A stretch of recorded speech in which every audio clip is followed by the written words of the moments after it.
Gather around, freaks. It's Thursday, Thursday night. You know what time it is. It's time to gather around the internet fire and the internet radio because we're here and we're talking about a movie that everybody's seen or maybe you haven't. It's time for, hey, did you see this one?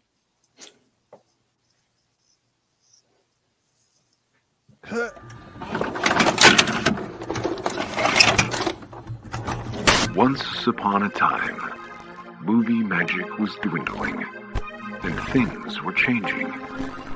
And this month, Stephen Waters and Hey, Did You See This One? Would like to take you back there. Take you on a trip down memory lane to revisit some of their favorite movies from the late 1900s. From cult classics to box office hits, they'll explore the mysticism of this iconic era of film history. Tune in to relive the magic of the previous century in the nostalgic 90s.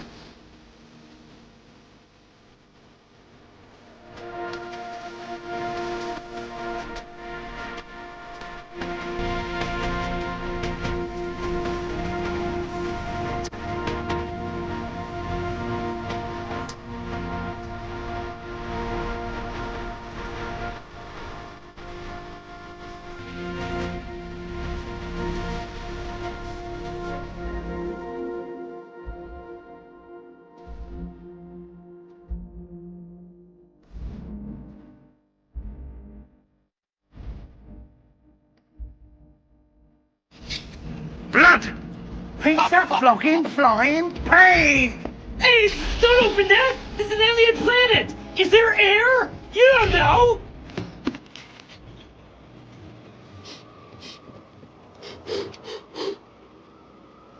Seems okay.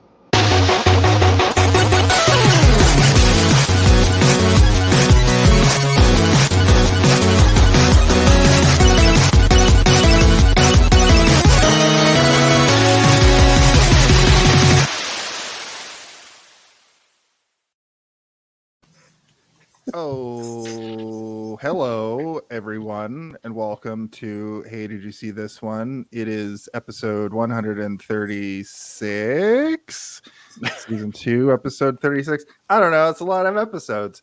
This week, we are talking about the film Galaxy Quest. It is Steve's birthday month, and still, he chose the 90s nostalgia for this month.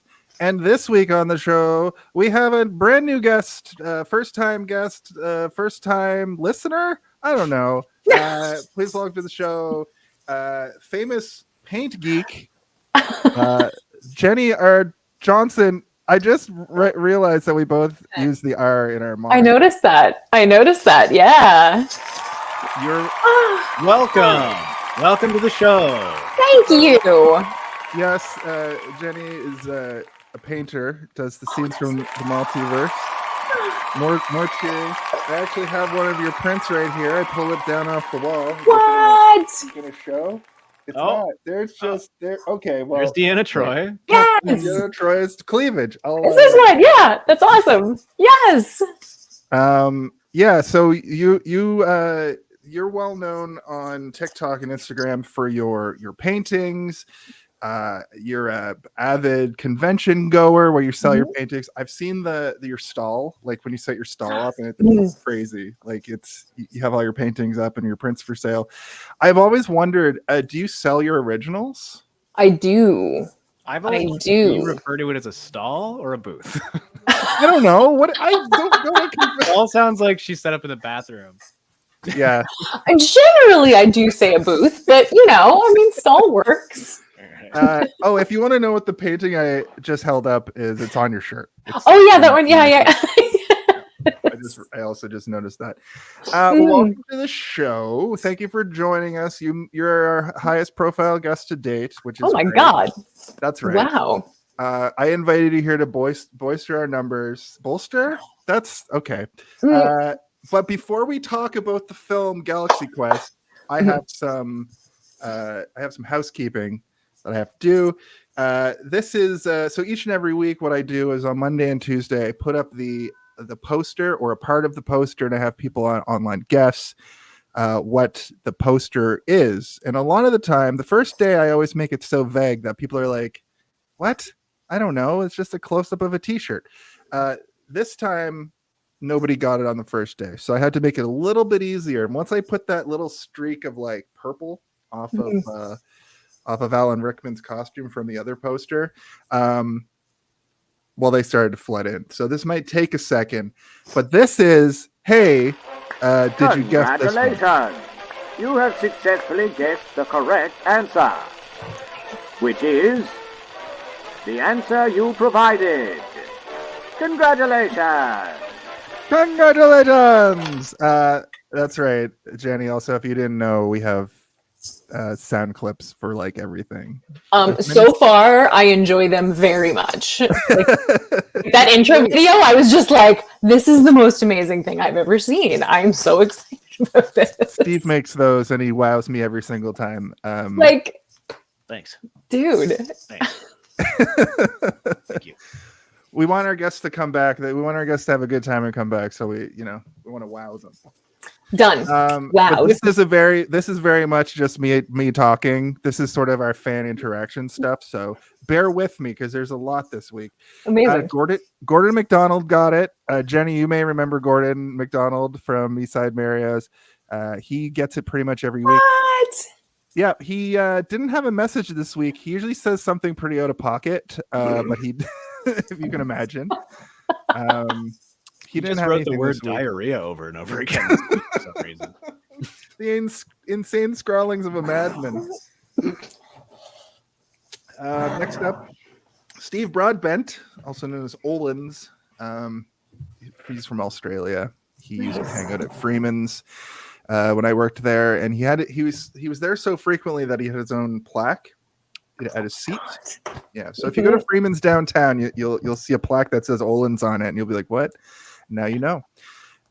He said, "I literally fell asleep watching it last night," and then he went on to say, "The universe is written in the language of mathematics.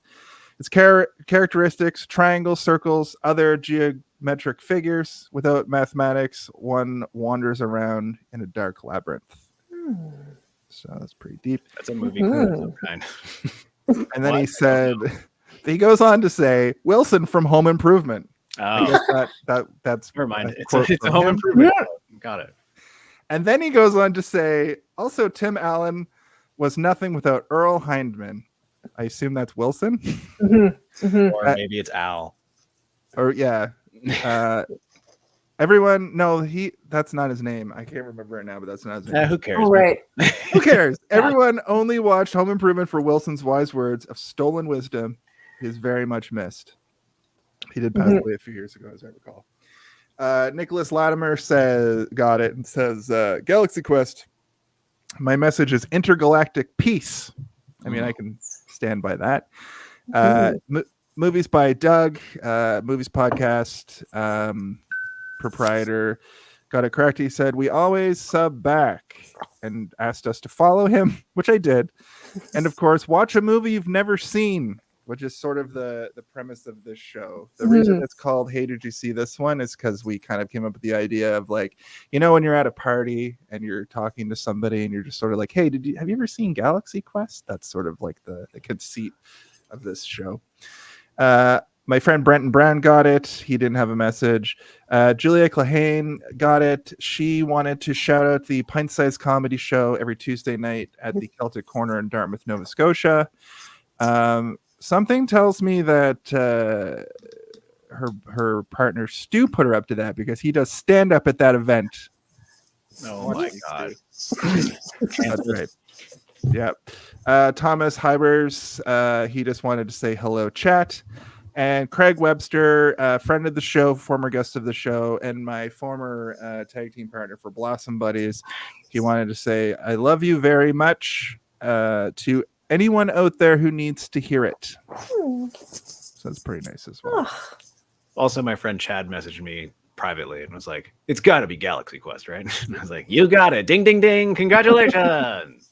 What's your message? And then they never message back. It's weird. He just said this is the best Star Trek movie ever made. And I said, oh, yeah, true. You might say it's a love letter to Star Trek. Oh, God. Steve, right before this, Steve was like, do not call it that.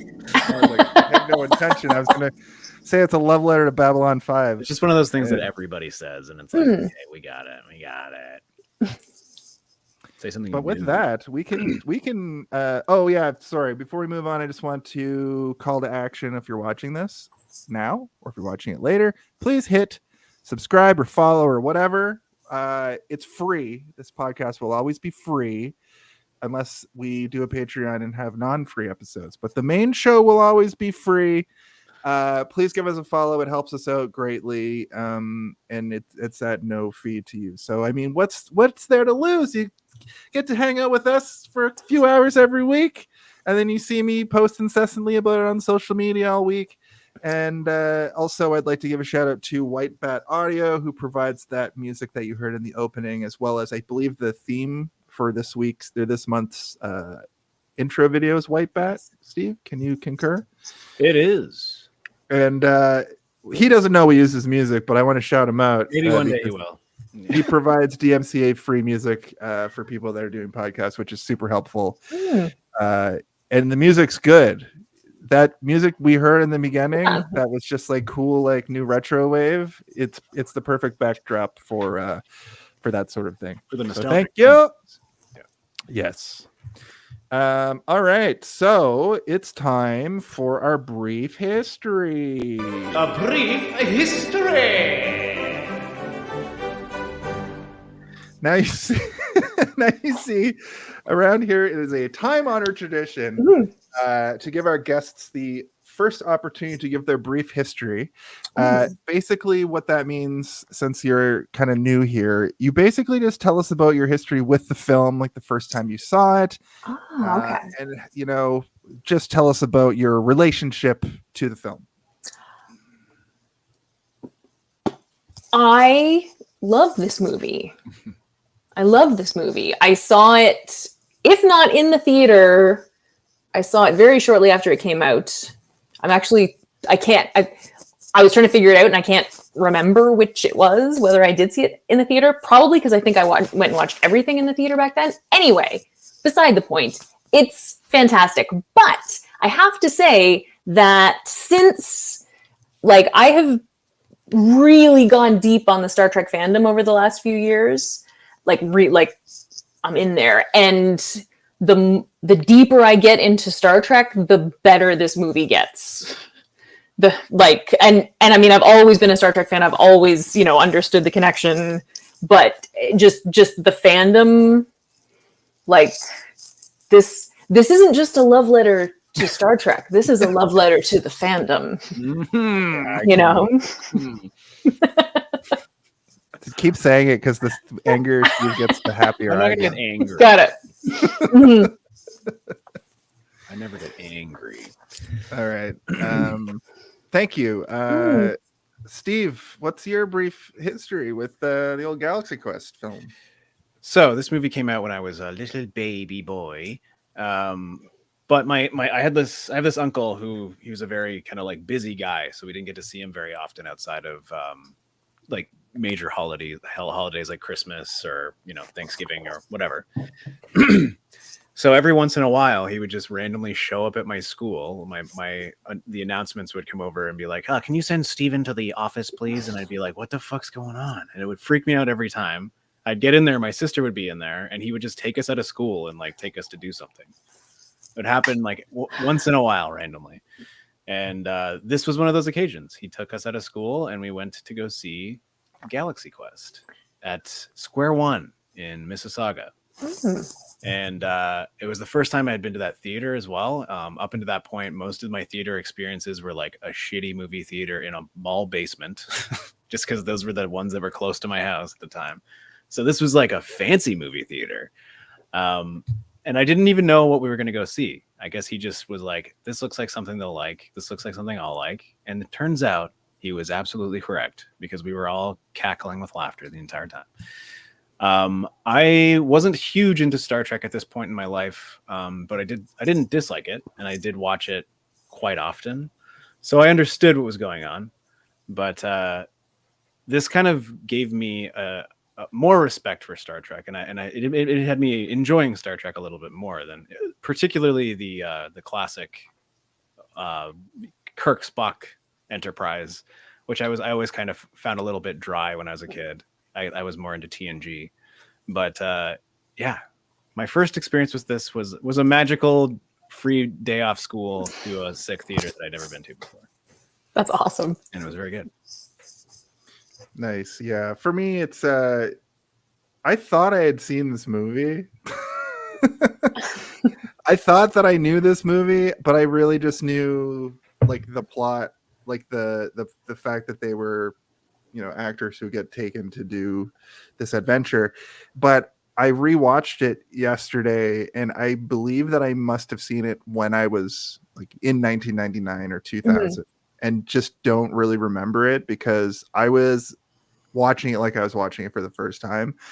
And yeah, like I feel like a lot of people would kind of kill to get that experience back because I know how important it is. Because I'm not a Star Trek person. I'm more of like a Japanese RPG person.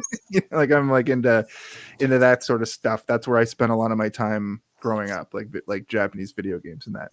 So I don't have that connection. My wife is a Trekkie, right? So we've made a deal that I'm slowly making my way through TNG, and she's playing Final Fantasy VII, the original. Awesome. Oh, nice. Yeah, so we sort of have that deal going on right now. It's been going on for a minute. It kind of have ebbs and flows, right? But I have watched over the years a bunch of Star Trek. But my point is that when this movie came out, I wasn't like, gotta see it, where you guys were probably like, that's right in my wheelhouse. But watching it today through the lens of being an adult and understanding all the references and really like getting it and being dialed in, I really had a great time with it. It's fantastic. It's a fantastic film. I usually write like a small review at the end, like a final thought. We're gonna have a final thoughts like section at the very end, but I didn't, because I want to talk about it and sort of construct it as we talk. Nice. Because I want to know, when we deep dive on the different elements of the movie, I'm excited to sort of think through it a little bit more. And this film and Mystery Men, which we did a couple weeks ago, I feel like are very like, you should do a double feature of those two movies almost, because they're very like similar in a lot of ways, like humor wise, and like a ragtag group of like underdogs. They even have the same joke in there. The like, okay, I'm gonna go Karee, and then this one he's like, I'll do this with my hands and go, so I'm like, oh, same joke. Good. So yeah, that's fantastic. This is gonna be fun. With that, we've done our brief history, so let's do a little bit of director talk. All right. Yes. Quiet on set. Are we rolling? Okay, let's shoot this piece of Sound, speed, action! All right, so this is sort of where I let Steve take the reins. You never do research, right? Got it. I do the research while you start talking. You watch the movie. Yeah, you pull up your Wikipedia page right now. Yeah. The director is known for not a lot. I mean, he's known for very specific things. I think he's got a lot of things that I like in his filmography. His name is Dean Parisot, I believe is how you say it. I'm not sure if that's correct. Parisot. But he's done a lot of TV. But okay. And a lot of good TV too. Like it's not like he's like, I had my brief stint on television when I was in director jail. It's like, no, he was directing the shit out of TV for years and years and years. Like if you look at his filmography of television, it's just like all the best shows of the early to mid to late 2000s. Not late 2000s, but 2010s. Some, like I really liked Santa Clarita Diet. I don't know if you guys have ever seen that. Great. Drew Barrymore's essentially a zombie. Dirk Gently, which is also really good. Dirk Gently was fantastic. Justified, The Good Wife, Modern Family. Yeah, Monk. Like Monk. I wasn't really a huge fan of Monk either, but some people love it. But he also made, he did the late 90s Tick television show, which I was a big fan of. Oh, geez. Yeah. Fun with Dick and Jane. I don't know if you guys like Yep. Mary, but Yep, that's a remember good that one. one? I don't really remember that one. I didn't watch it that many times. But the most recent thing that he did that I think a lot of people saw and liked was the new Bill and Ted movie. Wow, Yeah, geez. which was fun, and it does have Yeah. kind of a weirdly similar vibe to Galaxy Quest. But if you even just going through his filmography, everything does have sort of a similar tone in terms of the sensibilities of character growth and the way characters interact with each other. He's got an eye for that kind of stuff. Yeah, like also Red 2 is a kind of a ragtag group. The Red movies are like the old people actors get together and do actions. They do action. It's got the I don't know if I've seen Red 2, that's why I didn't bring it up. it's got the lady from Weeds in it, I believe. And I think John Oh yeah, Malkovich. Weed Lady. You know, I've seen Red 1. Do our research. But yeah, I think he's had a long and pretty painted career in terms of like and like a good range of stuff, you know, like they all have very clear identities from one another, which is cool. It's always good when you have somebody who's not quite an auteur but is able to put their stamp of approval on something and their signatures in the corner. I'm going to use so many painting analogies this entire episode because you're a painter. I love it. Yeah, but other than that, I don't have a huge amount to talk to in terms of the director because I'm not that familiar with his work. We can talk a little bit too about the people that wrote this movie. I noticed here it's David Howard and Robert Gordon. David Howard seems to just be like a Star Trek expert. Oh, really? He has this and a movie called Trek the Movie, which I believe is not a Star Trek at all. Nope, not at all. It's a young Mormon teenager named Tom and his friends on their handcart journey. Oh, there you go. Along the way they look like they're like, oh my god. Also, the majority of this, the majority of Galaxy Quest was written by a different person and was then purchased. And there's Robert Gordon, the other writer, though. He wrote Men in Black 2. He wrote Sky Captain: The World of Tomorrow, Addicted to Love, and Wonder Park. I'm talking before it even got into the hands. Well, before even that. Yeah. Okay. So these guys shined it up, but it was already this bit shine. But it was originally called Captain Starshine. And that's when David Howard was involved. But I mean, this does also kind of feel like a handhold to the Men in Black movies too. You know, there's that late 90s kind of like there's certain moments, you know, when the guy like gets shot out the airlock and then maybe like 10 minutes later he like splatters on the screen of the ship. That felt very Men in Black to me in terms of like like the weird gross out moments in this feel very Men in Black. And I guess Steve, you during this segment you'd want to mention that this movie was originally slated to be rated R, and there are moments in this movie where you can definitely see that. Well, it started. They weren't really aiming for a particular audience, and then even when they did kind of get down to filming, they're like, okay, we'll do PG-13, and so they filmed it to be PG-13, which is why there's a very glaringly obvious moment where Sigourney Weaver fuck, and it's just like, I caught that. Shucks or whatever. Yeah, she refused to reshoot that because she disagreed with the change. She's like, no, I wouldn't say screw that. I would say fuck that. That's what I would say. That's what anyone would say in the situation. Yeah, if you're only allowed to have one fuck, then it's going to be that moment. They've chose it well, but I think Stuart Little or something was coming out the same weekend, so they're like, we need to change this to a PG because we're not going to be able to compete with Stuart Little on the same weekend, so we'd have to switch it. And Sigourney Weaver was like, I'm not really reshooting that scene. And also, I'm going to go in and do the dub because it's in my contract that I have to, but I'm going to make it so awkward that you're never going to be able to lip sync it properly. So it's so obvious that she's saying something completely different. Sorry, there's an ambulance going by. This is the ambulance segment of the show. But yeah, it wasn't. I think with their first pass, like they wanted to give it an R, and they like took it down to PG-13. They got it all tightened up and ready to go, and then Stuart Little was announced, and they're like, "Oh, we have to make it a PG." But I'm even kind of still shocked that this is PG. Like there are moments that are not PG Yeah. in this. Like when those little rascals eat their limping friend and they all have like butt cracks and stuff. I'm like, this feels, like, how'd they get away with PG? Just let Sigourney drop the F-bomb. They did it in Big. Who cares? Right? Yeah. They did a lot of other stuff in Big too. It was not PG. Weird stuff. Yeah. You mean the Tom Hanks movie? Uh-huh. Yeah, that movie has like a weird like. We don't have to get into it, but it's not PG. Say. We were all making very careful decisions with our words, and I was wondering if we were just going to trample all over that.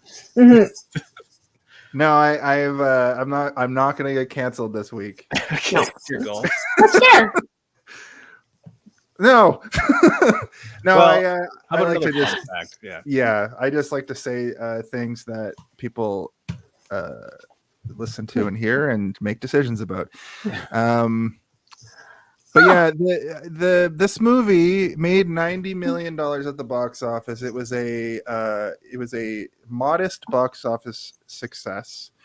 I don't know if to warrant them making a sequel, but I don't think that they wanted to make a sequel because it's kind of a self-contained story. It is, and also a lot of the joy of this movie is that beginning third to half where they're reawakening as these dead actors into people that have purpose and exploring the ship and getting to know them through them having to do the actions of the show. We haven't even seen the show, but we're getting to see what they did on the show through this. All of that is like very fun. And I'm not sure if the movie would work as well if they didn't have any of that, if we were just getting jumped into a movie that they already know what they're doing. What would it be really, Who knows? Yeah. Handcart journey sound like a euphemism for hand job. Thanks, World Mind. Yeah. That's a good one. Each and every week on the Hold Up podcast. Nice. Here on the United Federation of Podcasts. Thanks for that. The movie only cost $45 million to make, which is crazy considering the set pieces. The CGI isn't awful. It's used pretty sparsely, but that rock monster looks pretty good. It looks like a PlayStation 2 game, but for the time, I feel like you're misremembering what PlayStation 2 graphics look like. It could be PlayStation 3 graphics. 3 is a little more, it's a little more forgiving. Yeah, it really holds up. Like, it doesn't look bad. I mean, it's not Jurassic Park, but it's it's actually, I wasn't looking at it and going, yeah, that's not real. It's of course it's not real. It's a giant rock monster. Yeah. What is it? Starship Troopers 2 or 3, where the bugs are look like cutouts.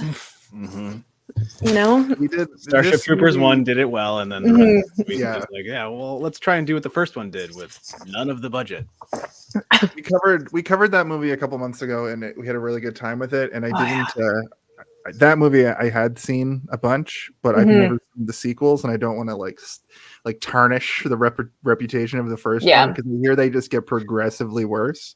Yeah, I don't know if you allow that to happen, then that's on you. I've seen the first one a million times. It's one of my favorite movies, and I've also seen all the sequels, and it hasn't tarnished anything. All it's done is really make me appreciate how much I love the first one.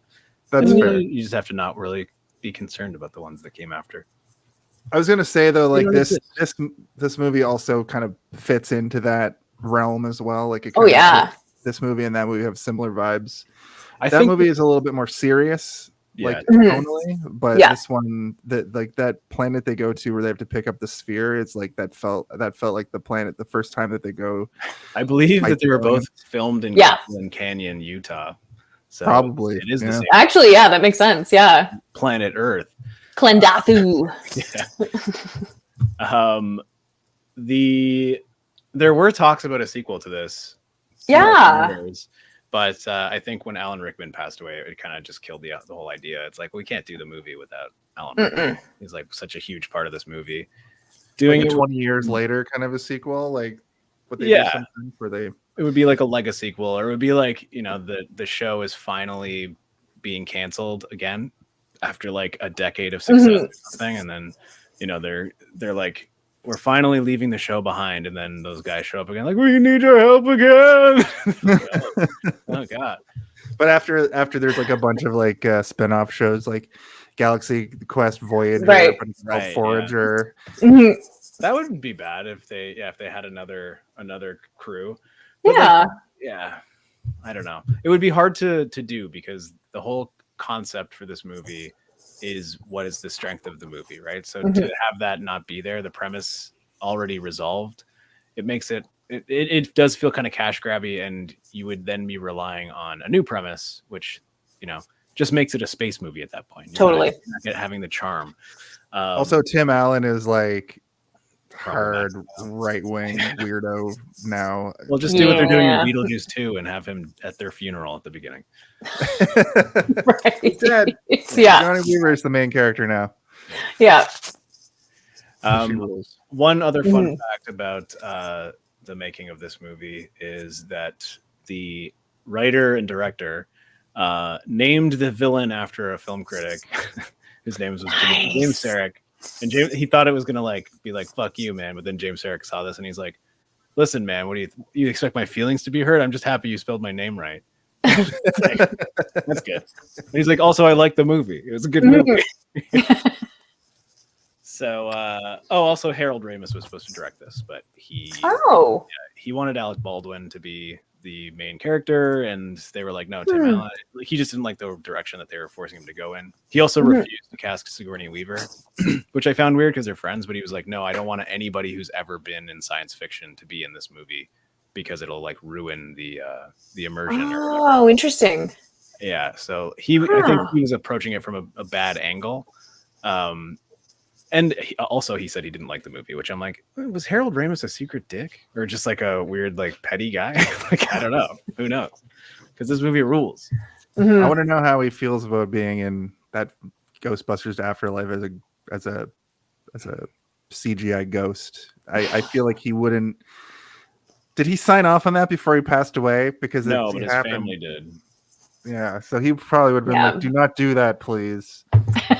I think there's probably going to be opinion. actors that are like in their will, they're going to have some sort of contract set up being like, no one can ever use me after I'm dead. Because my weird, greedy, great-great-grandchildren will put me in a fucking Pepsi commercial in 2050 or whatever. Oh my God. Bill Murray barely wants to play Peter Venkman while he's alive. He definitely does not want to play him posthumously. Oh my God. Cool. Well, we can talk about the movie now for real. If you want to go into the body of the episode. Okay. Everybody back up, because here comes the body of the episode. This is, of course, the body of the episode, or the podcast of it all, where we basically run through the movie. We talk about the movie. If you cut off the beginning and end where we do our silly little games and segments, this is the part you came to see. Thank you for listening to us rant about the director and the people that played the little game this week. But this is, of course, the body of the episode where we're talking about Galaxy Quest. I'm going to sort of run down the plot points. I have them written here next to me, but talk at will. Honestly, we just talk it out. The first thing I have written down is opens with the show. Tim Allen's hair, LOL. It's the 80s, and never give up, never surrender. Also, I was on a Survivor podcast last night for the. Oh, nice. Yeah, they've been calling on me to do that. It's also here on the United Federation of Podcasts. Fantastic. Super Mater Brothers. But we got into this movie a little bit after, and something I didn't notice was Tony Shalhoub's was cast as his character is cast as an Asian person. So when they show him in the 80s, I was like, why is his face painted all weird? But when you're watching the rest of the movie, every time he's like talking, he smiles and like squints. And that was sort of like a weird revelation that I had, that they were making a statement about, people of other races playing other races. His character was meant to be based on David Carradine. Yeah. He was famously a white man who was cast as an Asian man all the time throughout his career. And and so he's basically like he leaned into it. His character in the show is like, this is not even my real name. Like later when they're trying to convince him of who he is, because he changed his last name to Kwan. Yeah. So that people would think that he was Asian. Which is objectively very funny. It is. A very funny take. But yeah, his character is also supposed to be like on hard drugs the entire time. Or at least that's the way he was written initially, and they had to pull back on it. And just kind of made him like an idiot. Him as a character, like the actor is like, Tony Shalhoub was like, I'm gonna make it so that he's always nibbling on something. So he's always got the munchies or whatever. So he's like eating the cheese stick in the ship. When they're on that planet, there's a point they don't focus on it at all. But he's carrying around with him a big paper bag, and at one point he's got it in his mouth, and it's just like greasy in the bottom. And you're like, that's just full of snacks. Like I noticed that. I was like, where did he get fast food from? That's amazing. He just raided the cafeteria. Well, and he was at the vending machine when they got transported, right? It was like some ancient vending machine for soups and stuff. Yeah. Does anybody have any change? Also, that's a good point too, because they all have horrible crises when they go through the teleporter thing, and he just is like, that was fine, man. Yeah. Ew. Hell of a thing. Yeah. Hell of a thing. Wild. Yeah, so the movie starts at a convention. I always like when a movie starts in 4x3 and then stretches out. There's just something fun about it, and like magical, I guess. I remember being in the theater as a kid and seeing that and being like, cool. I like this. And this isn't the only movie they do it in. They've done it before, they did it after, but it's just something that I always appreciate, because they don't have to do that. It's for us. It's movie magic. Yeah, it starts as like a TV shaped screen and stretches into full cinema scope, and we get a little brief view of what people's perception of cons were in the late 90s, which was everybody is unfortunate looking and sweaty and overweight or really weird looking, and like those are the only people that go to conventions, guys. Yeah. Now, I don't think I've ever really been to a convention. Jenny, I know that you do HalCon. Oh my god. Yeah. And I'm sure you've been to other conventions as well. Is it still like the way that the movies portray it? I mean, it's funny. I went to STLV last year, and that's like the biggest Star Trek convention like in North America, like specifically just Star Trek. And I mean, the only thing, honestly, that didn't ring true to me, and I understand why it's there, but the two guys who come, the two kids who come into the bathroom and like, oh, idiots, that's the only thing that doesn't ring true to me, because those people aren't there. Yeah, I was like, why are they there? Yeah, like they don't spend money to go there, you know? Like everyone at these conventions. Like, the thing that I love the most about conventions is that everyone who's there is so psyched to be there. And they're also so psyched about what you're excited about, even though they don't know what it is. Like, this is your favorite character. This is my favorite character. This is, I'm dressed up as this anime that nobody else knows, but I'm so stoked about it. Like, it's just, oh God, conventions are like the most amazing places. So yeah, like it's an exaggeration, obviously, but it's almost like bang on. It's like a cartoonish representation. Because I've been to 1 million conventions. Yeah. So I've worked at them. I've gone to them for fun. I've had a couple here and there. And I mean, there's definitely weirdos, but not every single person is a weirdo. Yes. That's the issue that I have with it. It's like, it was a punchline, but that's kind of one thing that is really nice about this movie is they're not treating it like a punchline.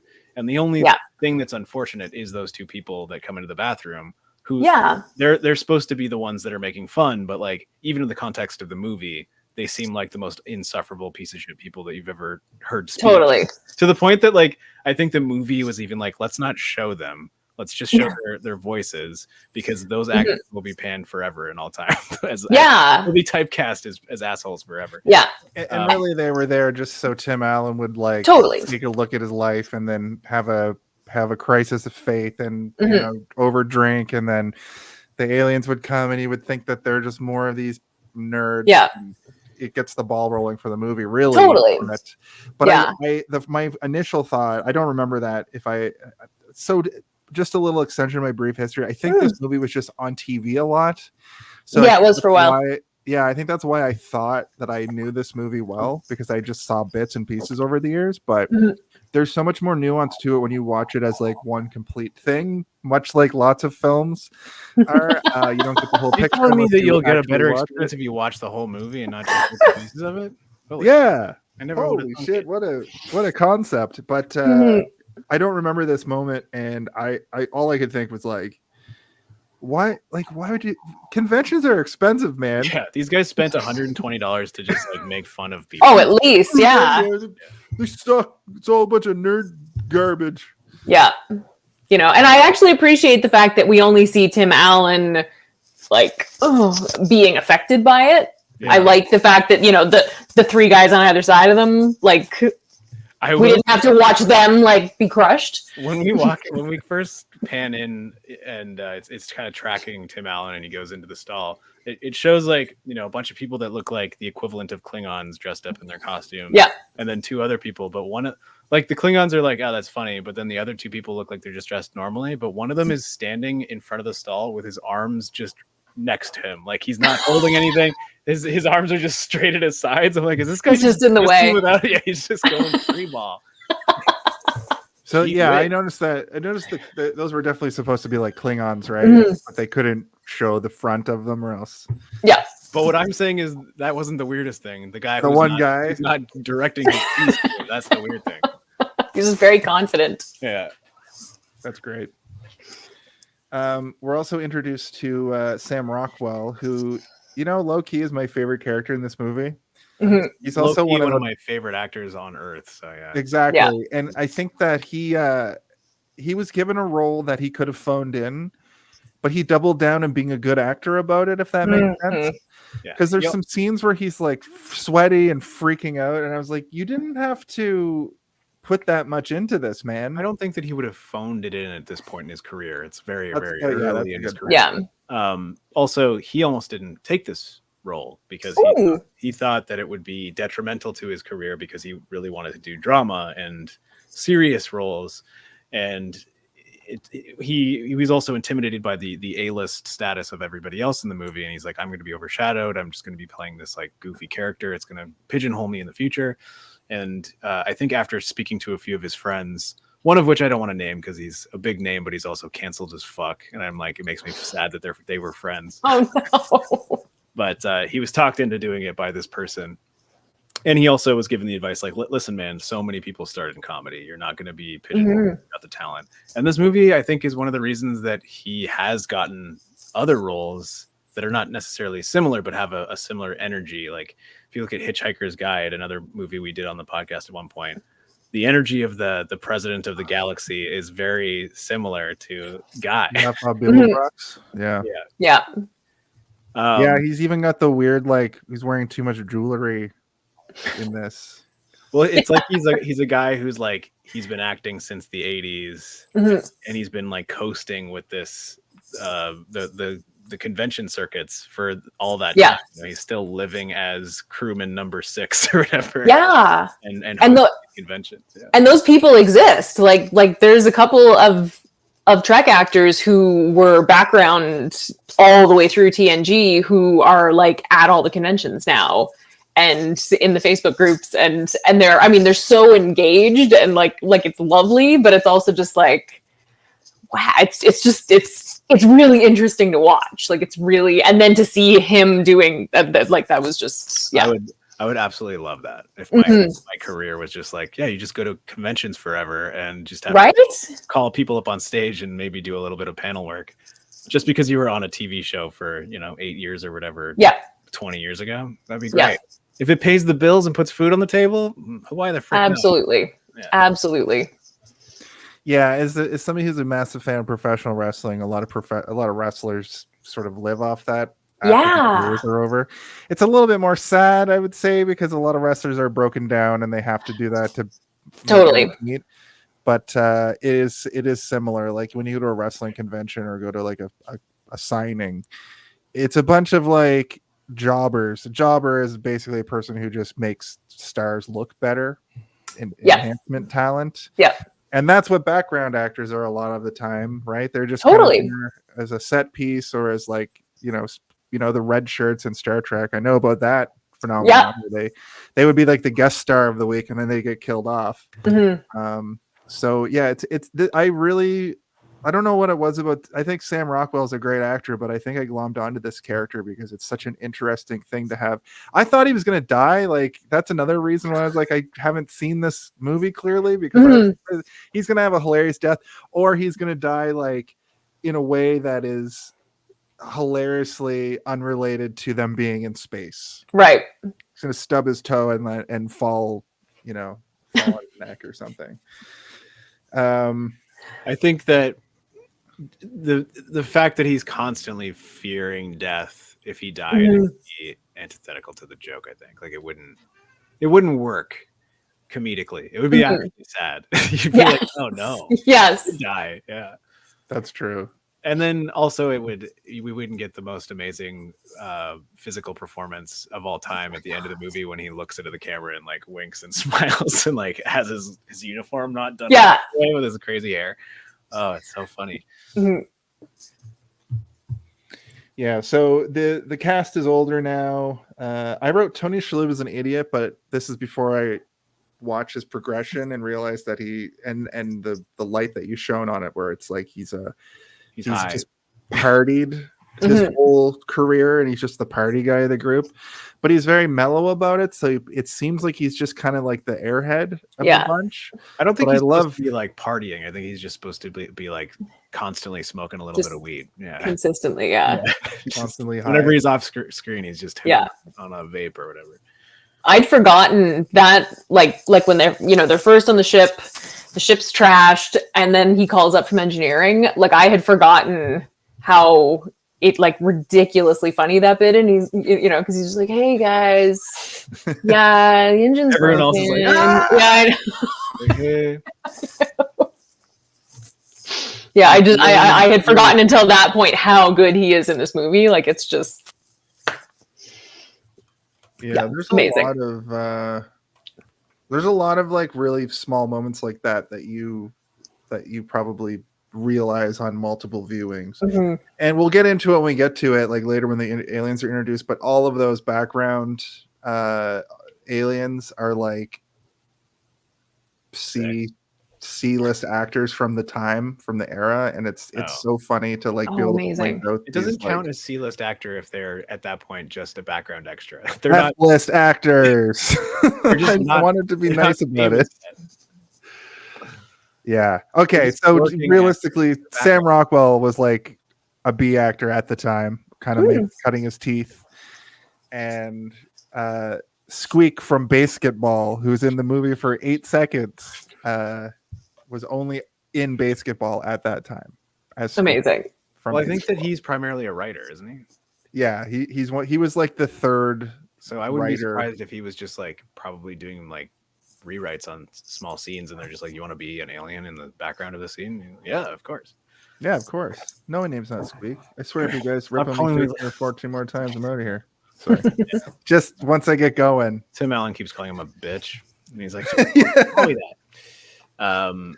But yeah, I mean, like Rainn Wilson was supposed to have a bigger role in the movie, but he was shooting a pilot at the same time, so he had to like go back and forth between New York and LA.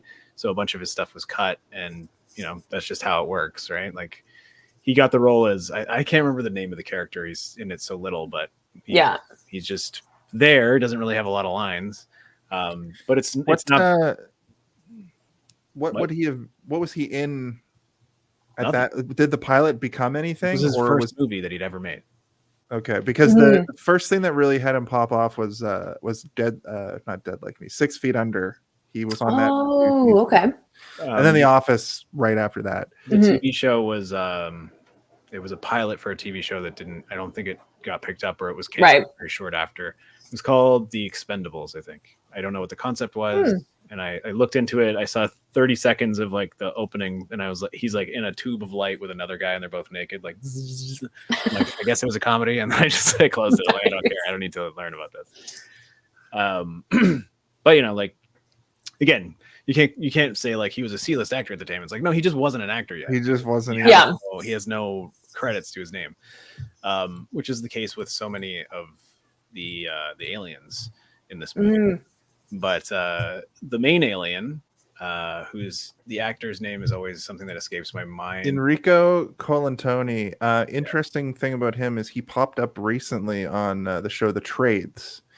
The Trades is the show with Rob Wells of the Trailer Park Boys on Crane. Okay. And it's basically about, I think it's filmed in like Cole Harbor or something.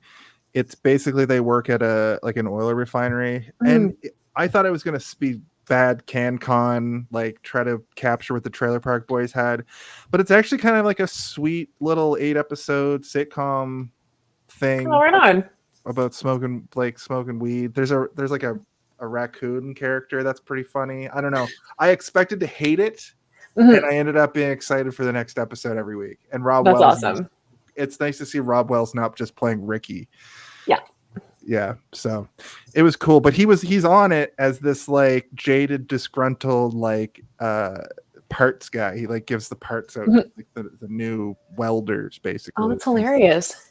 And he was also on Just Shoot Me. He's been around. He's been in the biz. Yeah, an actor that's been around since the 90s. He also, using a voice warm-up technique that he learned in film school and drama school, created the voice of the main alien, which then was disseminated through all of because the director and the writers loved it so much, they're like, no, this is how all the aliens have to act. And he was like, okay. So he became like an acting coach for the entire army of people. That's like, amazing. Yeah. Like I go, does this make sense to you guys? It sounds like he's like talking backwards almost.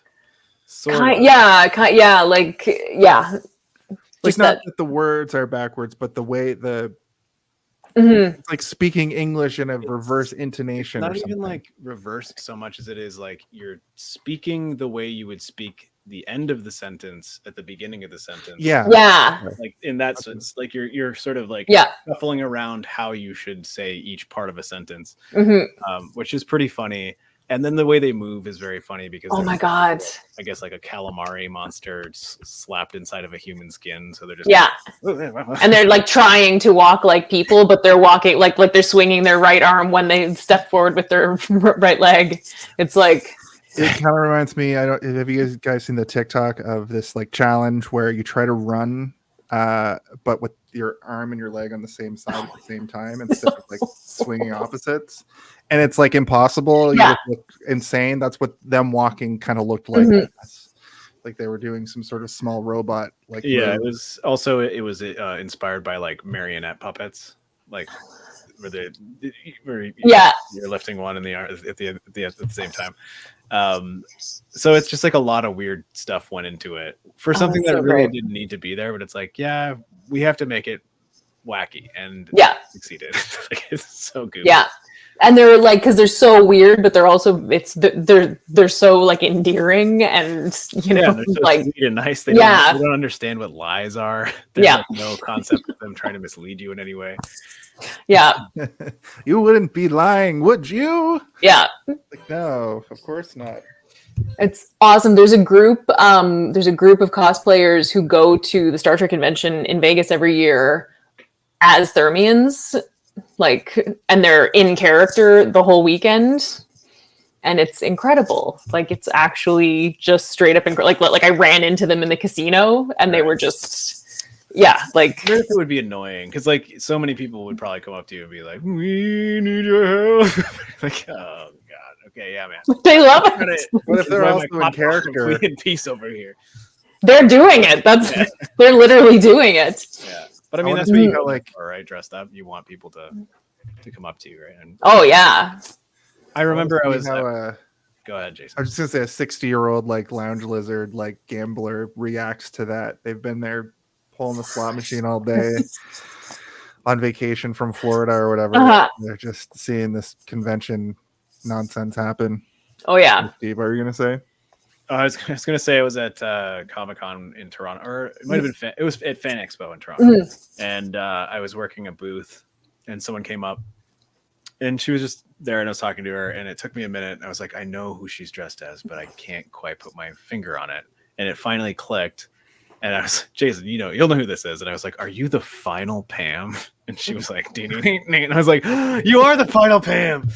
And it was like this really obscure costume that I know. It's a like McElroy Brothers reference. To Amazing. Monster Factory videos they used to make. That I could tell that's by her such a reaction. crazy. I could tell by her reaction that not a lot of people had been. Oh yeah. Like, I know who you are. And this was still pretty close to when that like had just come out. So even Monster Factory wasn't as large as it was.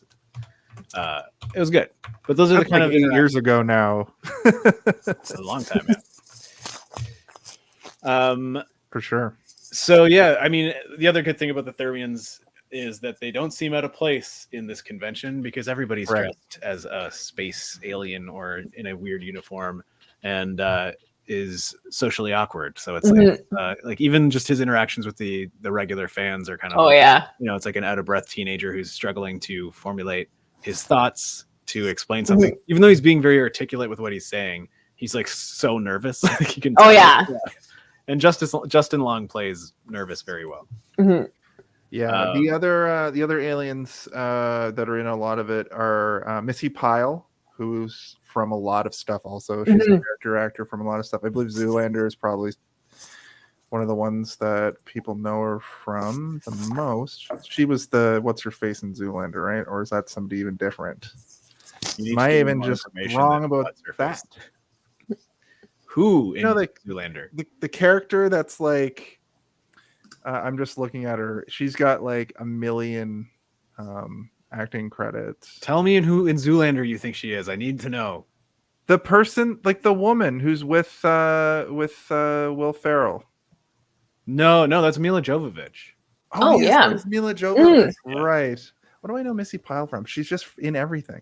She's in this. Yeah, she's in stuff. But she's a character actor, so she's a chameleon a lot of the time where they dye her hair or put her in a wig or put a mole on her face and she kind of transforms into the role. But you know her when you see her.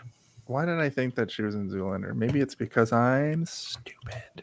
Maybe it's because she's wearing the same wig in this movie as Mila Jovovich is wearing in that movie. That's true. She could play Mila Jovovich in a biopic, probably. Right, and the other guy, what's his name? Jed Reese. He's a character actor from a bunch of stuff too. I like him in this because he has the goofiest look on his face like the whole time.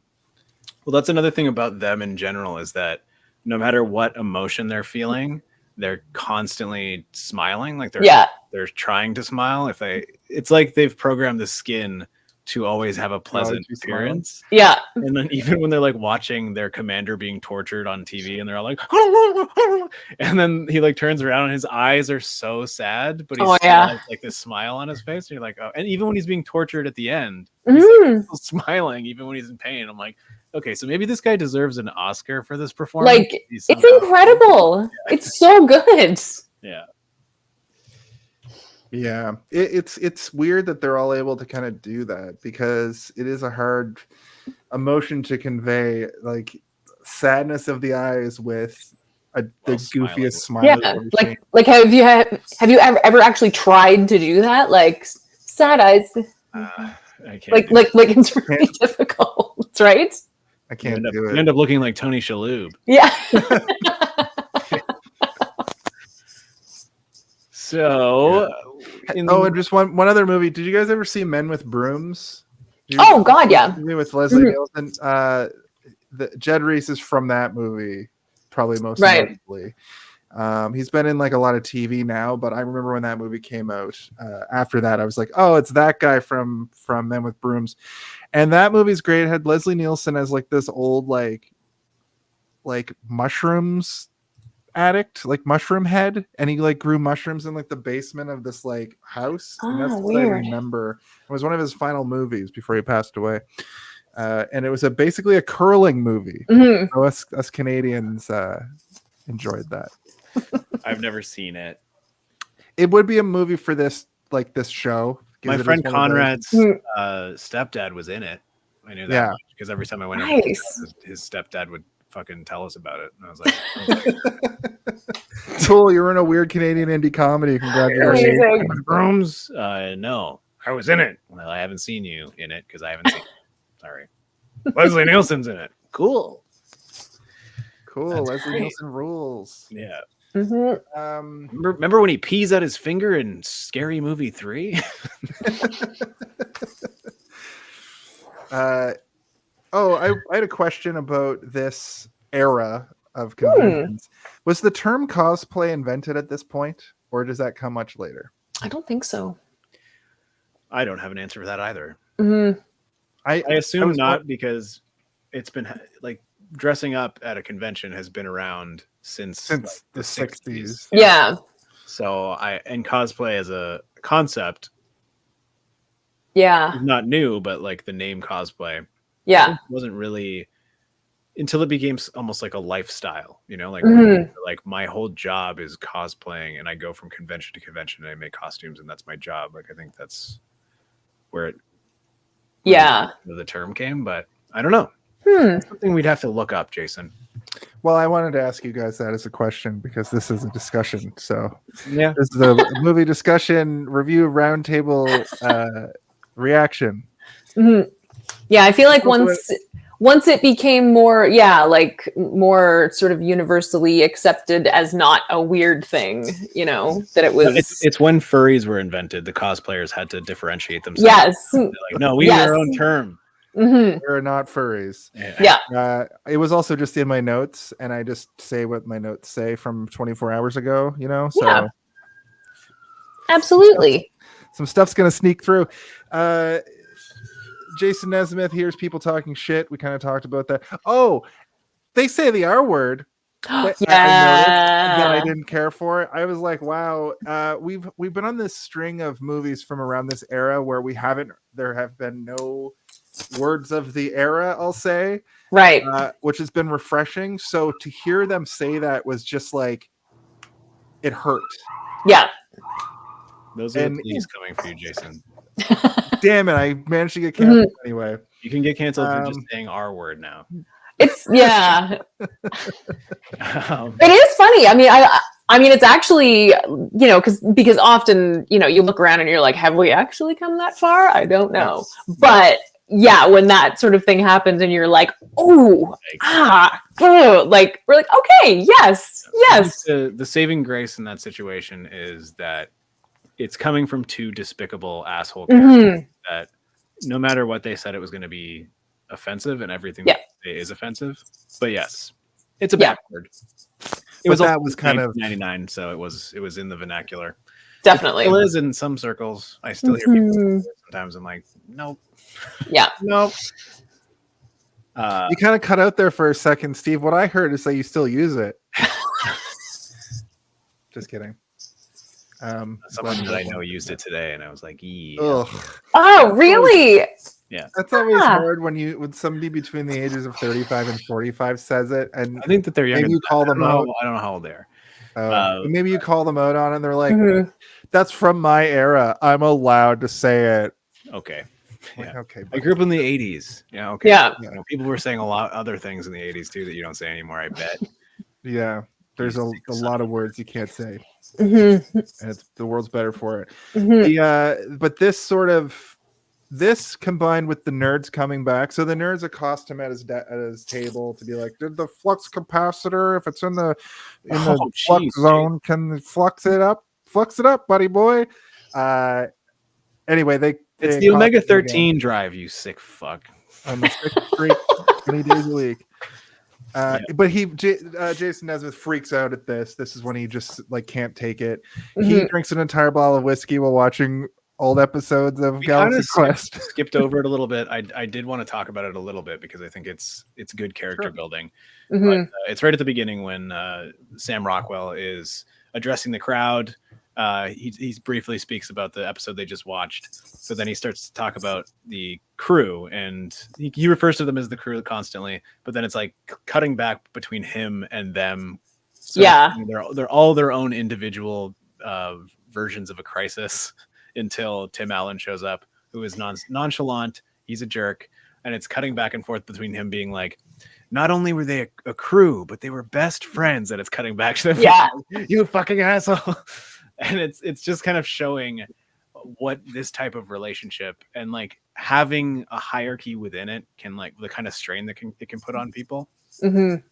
And like, you know, this isn't just true for actors or like the crew of a ship. It's like true in all senses, right? A team is meant to be a team, and anytime there's somebody that's able to elevate themselves so high, and then, you know, you get to the point where it's showing them in their individual apartments, and it's so different, right? Like he lives in the hills in like a glass house overlooking the valley, and then Sigourney Weaver is living in what looks to be a very nicely furnished place, but it's, you know, modest in size, it's quiet, and then it cuts to Alexander, and he's in a wife beater, it's all dirty, and you can hear sirens outside his window. And then I'm like thinking, like, that's my apartment. Wait a minute, am I him? In this scenario, I'm him. You guys have already heard 3 sirens on the podcast tonight. But it just establishes a dynamic without having to over explain everything. You know, you're just showing somebody in a situation while they're having a conversation about another actor, and it's pretty ingenious storytelling. And it's also a wonderful, I mean the parallels obviously between like him and Shatner, and and just his, not only his reputation, but also just the way that like the relationships he's had with various members of his crew over the years, you know.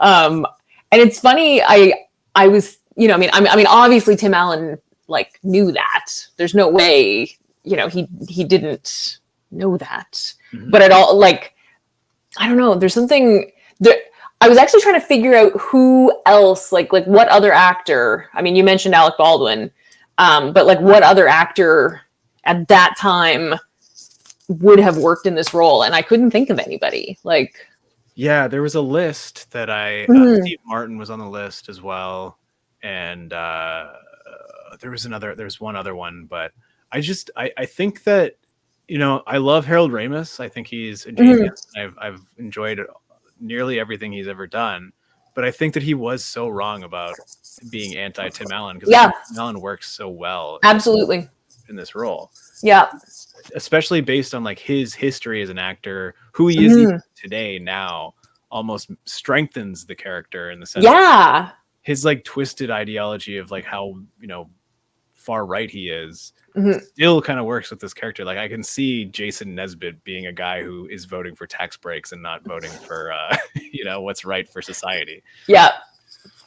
Well, actors, they make that money, but it like you get them into those tax breaks, so that's why a lot of actors and professional wrestlers end up on that side of politics, because like, they want to protect their their cash money. You also brought up, like, you know, how the parallels of Shatner are quite obvious, but there's also like the realization you have that like the rest of these actors outside of him are reliant on these gigs. Like, this is how we make our money, and like and you see that even in their, you know, their living situations, where it's like Sigourney Weaver probably has some other stuff going on, like maybe she does ads here and there where she's still able to utilize her beauty or whatever, take advantage of it, which was another thing Sigourney Weaver pushed for, where she's like, no, I'm gonna have a blonde wig and I'm gonna have fake breasts, like I can have like a breast suit made that I'm going to wear the entire movie.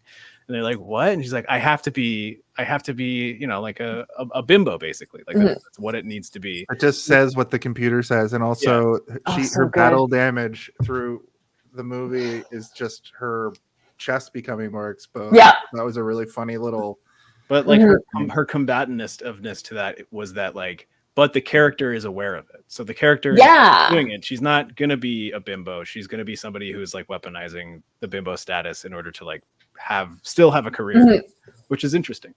And then comparing that to Alexander, who is not number one, is the character who has the prosthetic on the whole time, so he's going to be less recognizable. He's also like the classically trained theater actor, you know, so he's in the crappy apartment. I played Richard III.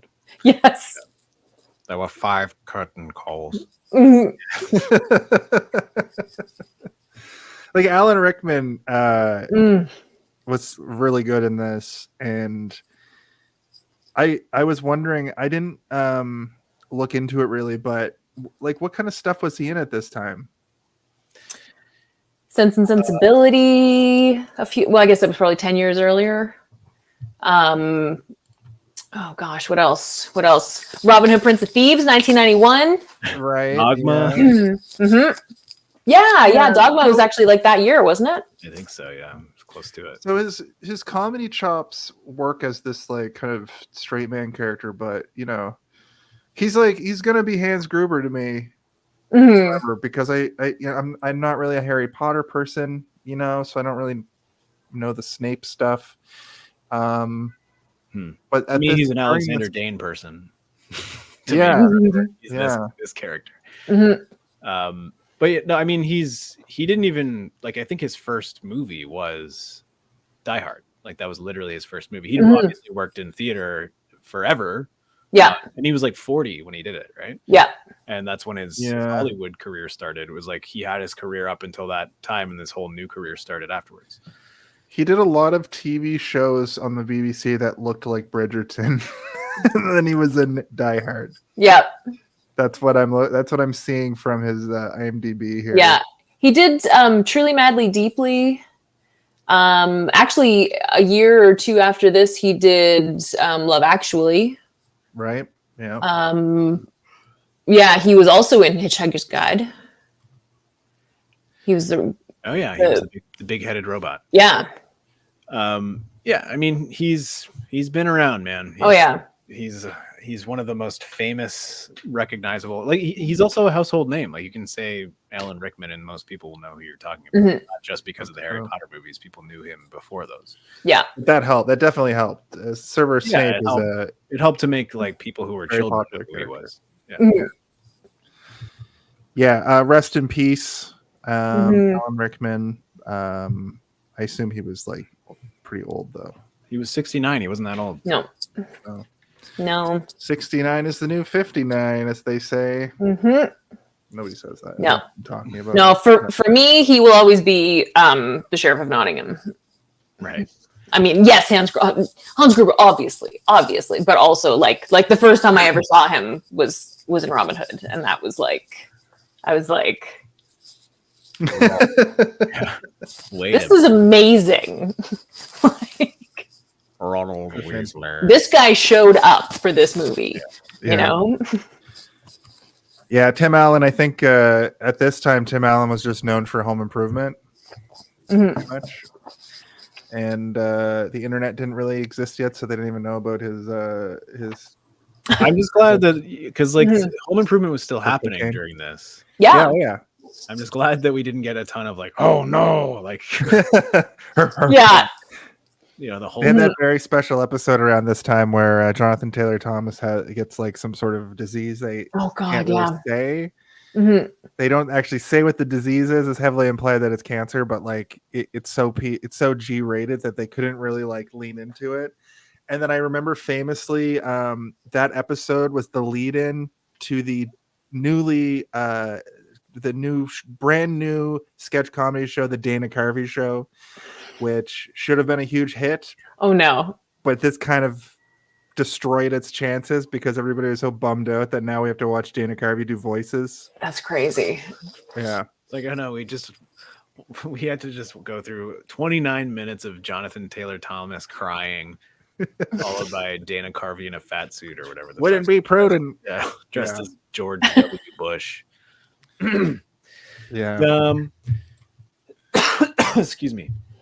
Dead in the water. So do you want to move to the aliens picking up Jason and taking him on a magical journey? Yeah, so he has like a big freak out at the convention on the nerds, which is out of character of him, as we realize shortly after we get the conversation between Sigourney Weaver and Alan Rickman on the phone, where she's basically telling us like, no matter how many times he's blown up at us or like producers or directors, he's never done that to a fan. It was like frightening. Like, it was shocking.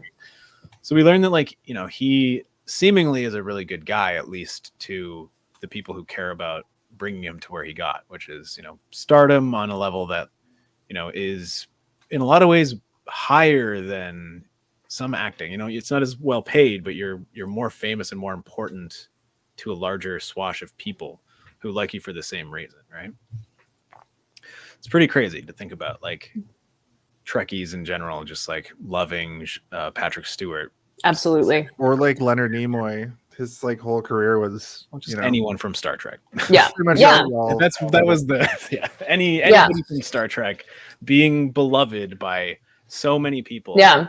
Unless you're Will Wheaton and you get shit on for 30 years. People are like, all right, we're sorry we were so rude and mean. Yeah. Yeah. The child star. Think about all the things that come with that. No, you know, not only was I a child star, but also all the fans hated my guts. Yeah. And told me. Constantly. And told me. And sent me letters. Yeah. There are warehouses of unopened mail that bring death threats. Yeah. Shut up, Wesley. Yeah. I hate you so much. The kid character on this show was interesting. I liked how they show him as a kid, like a little kid, and then he's like a fully adult. Yeah, that was great. I liked his character. How you've grown. Like, oh, well, I remember like thinking, like, is he supposed to just be like a genius little kid from Earth, or is he supposed to be like an alien who looks like a child? Like, I didn't understand. I just assumed he was Wesley Crusher. Like there's certain things where they've sort of taken things from TNG and they've taken original series stuff and just kind of like, you know, lapped it on top of yeah. It was probably a new addition to Galaxy Quest when that special episode. So the thing that's happening at the convention at the start, we forgot to mention, is that they're premiering a like lost episode. Yep. Which I thought was interesting. Which the aliens sort of think is like a new text. We'll get to why I say that in a minute. But they show up to the house, and did I get this wrong in thinking that Justin Long's characters were the ones that actually were calling for him to go do an appearance? Because later in the movie, when he runs into him, he's like, "You were supposed to be at this place, but you didn't show up." He asks him if they can do something. It's a weird thing where he asks him about doing something with him and his friends, and then right afterwards, the aliens are like, "We need your help," and he's like, "Is this also about the gig? Okay, just have your people call my people, meet me at my house tomorrow at this time, and we'll then." And then those two things happen, and like it's like a thing where he thinks the conversation is still happening from one conversation to the next conversation. And if you're scatterbrained enough, that kind of stuff can happen all the time. Like sometimes I'll have like 4 different messages open and like be talking to 4 different people, and I'll forget who I'm talking to about what. Kind of it's not that wild to me. I've seen it. Yeah. He says something and I'm like, that's what conversation are we having now? Like, oh, I'm talking to the wrong person. It's called Broken Brain. Steve's Broken Brain. So yeah, they show up and he gets into because he demands a limousine. That's like the one thing. Bring a limo. They do. And all he wants is a Coke. And then they start explaining, 5 million years of history. And he's 11 out of 10 hungover, which he played really well. Yes. I couldn't help but think like he's playing this so well that like he's drawing from real life experience. Absolutely. You know when somebody plays hungover in a movie a little too well. Yes, that was that for me. I really enjoyed him being stressed out by this whole experience because he thinks that these aliens are just saying nonsense about some sci-fi nonsense, but they're trying to explain to him that like their planet is in terror, they're in danger. Their whole and he takes a nap. He just falls asleep. You're like, okay, whatever. He's like, I am listening. I'm just gonna open my eyes for a couple minutes, but you just keep talking. But he also did hear some of it because when they get him on the ship, then he they say they're talking about like the evil aliens, and he's like, oh yeah, you said it was so and so, so he actually did retain some of the information, and I thought that was awesome. It's a talent that he's honed in the 80s of like being able to sleep and listen and nurse a hangover with a at the same time. Yeah, just gotta get those quick 5 minutes. I remember like getting to work and going and laying down on like the floor of the walk-in fridge and getting 5 minutes of sleep every couple hours to like just kickstart my battery. Yeah. You used to do that at the escape games too. You would come in and be like, "Oh, we have a couch here. Thank God." Yeah. God, I gotta get a couple winks. It was a transitional time for me. Yeah. Well, we then get to be introduced to an impressive animatronic man who is Sarek and is the coolest shit. I just remember this is what made the movie for me as a kid. Like, I was already on board because everything was pretty funny up until that point, and there's like a certain amount of dynamism to the movie that is working for me. The music is working, the comedy's working, and then we get to see this amazing alien. And I'm like, that is sick. And this is like the same year as episode 1. What's happening with his suit? I couldn't figure it out. T-shirt for episode 1 right now. Look at that. Nice. Nice. Yeah, I've got my collectible. Yeah. Well, you went right. You knew exactly where that was. I pulled it up the other day. I look at this at least once a week. Thank you very much. Take it out and like, wow. Yeah. That's fantastic. Birds of a feather. Right? Yeah, so what's going on? What I was going to say. Oh, the robot, the animatronic. So it's an animatronic face. The practical effects of these of all of these aliens, these like lizard guys, are fantastic. Yeah, so the articulation in the faces is amazing. So like in episode 1, it was like some of the best animatronics that had happened in years for the Nemoidians, their mouth articulation and their eye articulation and everything. But that movie relied so heavily on CGI, right? So like you got these really cool practical effects that were then overshadowed by like stuff like Jar Jar and Bulba and all that stuff. And Watto, like, not to say that those are necessarily bad. For the time, they're amazing. They still hold up to a degree, and then all the remastering that's happened over the years, they look pretty good still. But can't hold a candle to Sarek because this man looks so fucking cool. Yeah. And I just watched the Zack Snyder's Rebel Moon not too long ago, which is his answer to a Star Wars. And I don't like it. I'm sure people like it, but I fucking did not. And one of my biggest complaints is that he's creating his own alien universe with like the most generic, boring ass looking aliens I've ever seen. Like, he doesn't even try. They look like, imagine like all the orcs and stuff from Lord of the Rings, but they don't do anything cool with them. Like, they don't give them the scars and the rings and the tattoos and all the stuff that make the orcs look cool and have personality. They just look like boring ass, like, rubber men. They may as well be stormtroopers. Like, and then you've got something like this where these guys look like they could be like bugs or squids or lobsters or vegetable people, like all together, and you can't really tell what they are, and you're like, this is cool. And he's got these weird moving like fins on his back, and he's got the things on his head that are like hair, but they're also like they look like bug legs, arms, but because they're on his head, they almost look like something you'd pull them out of the ground with. Like, if they were like a baby, that's where you pull them out. Like, we are young in the ground. You just like pull them out. Like, I like that. That's my new headcanon for these Sarek aliens. They're grown like turnips, and they pull them out of the ground when we they're have ready. our spawn farm. We must harvest our spawn. They are ripe for the. They are moons made of mud where we plant our seeds. Okay. Oh my god.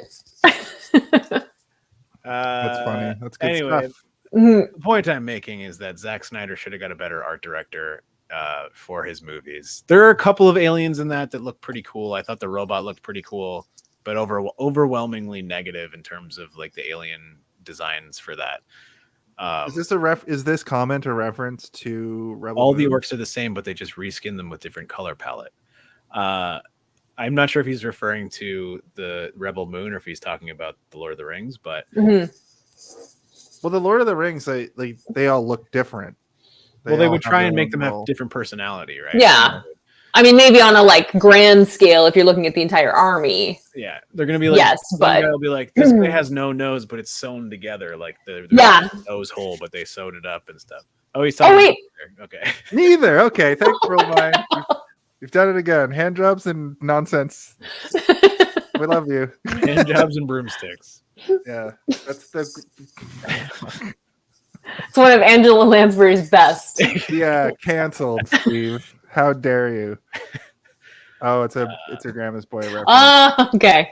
Oh, That's a great right. movie. That's a underappreciated Sandler verse movie. Yeah. But also, I believe they reskin the elves in level 6 so that they look different from the characters in level 2 or whatever. Okay, yeah, I got it. Another movie I've seen way too many times. So yeah, we're introduced to Sarek and his gang. Tim Allen is not catching on, but he is slowly kind of like he's impressed by everything.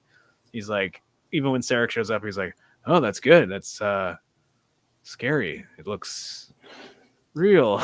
But he's like fighting it through a yawn, and you're like, okay, so he's impressed, but he's not impressed enough to not yawn at what he thinks is a fake. This might be one of my favorite cinematic misunderstandings I've ever seen, because he thinks that he's just walked into this like high tech, like, I don't know, recreation. Yeah, like a recreation of the show. Yeah, it's like, wow, everything looks just like the show. And that alien on the screen looks pretty good too. I don't remember him from the show, but he looks pretty good. Yeah, and then he just goes, fire them all. He's like, right, fire all blues right. at full, fire all reds at full. That should send that lobster head running for the hill. Am I right? Am I right? And then he's like, nah, that was fun. I gotta go. Yeah. But then like, Captain, where are you going? He's like, well, I gotta go. I got a gig in 15 minutes. He's like, you just the negotiations you fired on. But then they send him home in like a weird, like, I don't know, space elevator. It's the best way I could put it. Yeah. The special effect for that was a little jank, but when the special effect when it opens up looks pretty cool. Oh yeah. He sees like the precipice of the universe. Yeah.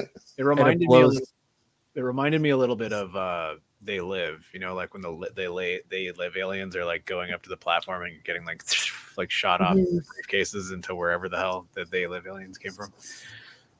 Which I don't know if it was an homage or even a nod, or if it was just like coincidental, but like I got a lot of They Live vibes from it. I was into it. Yeah, that's a good maybe the They Live aliens exist in this universe. Maybe this is like the same. Yeah, that should be the sequel. The Galaxy Quest. You know, they're at a shared funeral for Roddy Piper and Tim Allen. Keith David is there, and Sam Rockwell is there. They have to team up. Yeah, but also in this universe, like the Star Trek teleporters aren't invented yet. Well, yeah, they have like a new technology, at least for the Thermians or whatever they're called. What are they called? Yeah, Thermians. Yeah. Yeah, you're right. Yeah. They have a teleporter, but they call it like a D. What is it called? A D. I want to say defraculator, but that's what it's from Mystery. No, not demoleculizer. I think. Am I right? Yeah. Yeah, because I remember it's like it cuts. It's like I'm going to cut into cubes, and I'm going to be on the other side. Yeah. Yeah. That's we've only tried it on a few people. Yeah. It's not calibrated for Thermian physiology. It has been calibrated, but now that he's here, we can do it together. Yeah. They're like, yeah, we're gonna do it now. It went well, and he's like, but it is inside out. Like, oh. It exploded, and then it exploded. Yeah. Around this time, there was another one of these sort of background aliens that I recognized. The actor's name is he played the fake Dean, JP Manu. He played the fake on Community, and he was also fake Moby on How I Met Your Mother. And I think fake Moby, that episode of How I Met Your Mother where they're in the streets of New York on New Year's Eve and they meet Moby, but it's fake Moby. That's one of my favorite episodes of sitcom television. That's amazing. And I always like when this guy pops up because he is one of those character actors as well, but he always plays like bald guy number 2. This time he just was that character with a wig on. Is that when the three of them come in? Like when they're like examining them and they're like, we forgot to put on our image transmutators or Oh, whatever. right. Yeah. The guy in the middle, he looked familiar to me as well, but I didn't bother to look him up because I don't care. But he looked like he looked to me like Zuckerberg, like this is when Zuckerberg was. That's the guy I'm talking about. I'm pretty sure because the guy that I'm talking about, he's got those Zuckerberg eyes. I call him like doll's eyes, like a shark. Is it him? Is that the guy? Is that the guy you're talking about? Weird. Yeah, I'll get him for you. I'll use this. Well, I know what the Dean from Community looks like the fake Dean. Watched that episode 1 trillion times, or I guess series of episodes because he's around for a little while. He's in a whole season, yeah. So he then leaves them leaves them to deal with Sarek's half exploded ship, which is great because then later you see him again and he's got like a crazy metal eye patch and like a robotic arm, and you're like, oh, he actually fucked him up, but like not to kill him. Which then, like in terms of like militaristic standing, that Sarek is now going to be absolutely on guard at all times because the moment he was caught off guard, he didn't expect these like peaceful idiot squid people to just like blast him with everything they had. If only he finished the job, then this movie would have been, credits could have rolled right after he went home and finished his Coke and went to Justin Long's garage to do the second job or whatever. So yeah, we have sort of a long running joke that there could be a moment in a lot of movies where if something changes, there's I love that. Roll. Yeah, we haven't made a sting for it yet, and I think we're gonna from Curb Your Enthusiasm. Nice, yeah. Credits. But yeah, there's a lot of I have one written down coming up in a minute too, but there are a lot of moments in this movie specifically where if they went left instead of right, the movie just ends. Yeah. I also wrote, I love how unserious Jason is during this. Right? He just like doesn't give a shit. Yeah. He thinks it's all. Yeah, we talked about them, but still not in a like he's still not a jerk. Like what I love about it is that he's phoning it in, but he's still doing the job. Yeah, he's trying to make the crew chuckle. Right? Yeah, casting. Yeah. Which is actually one of the reasons that Alan Rickman had like an issue with Tim Allen on set. Is like he's like a consummate actor who takes it professionally. He's like, this is a job. We're doing a job, Tim. Take it seriously.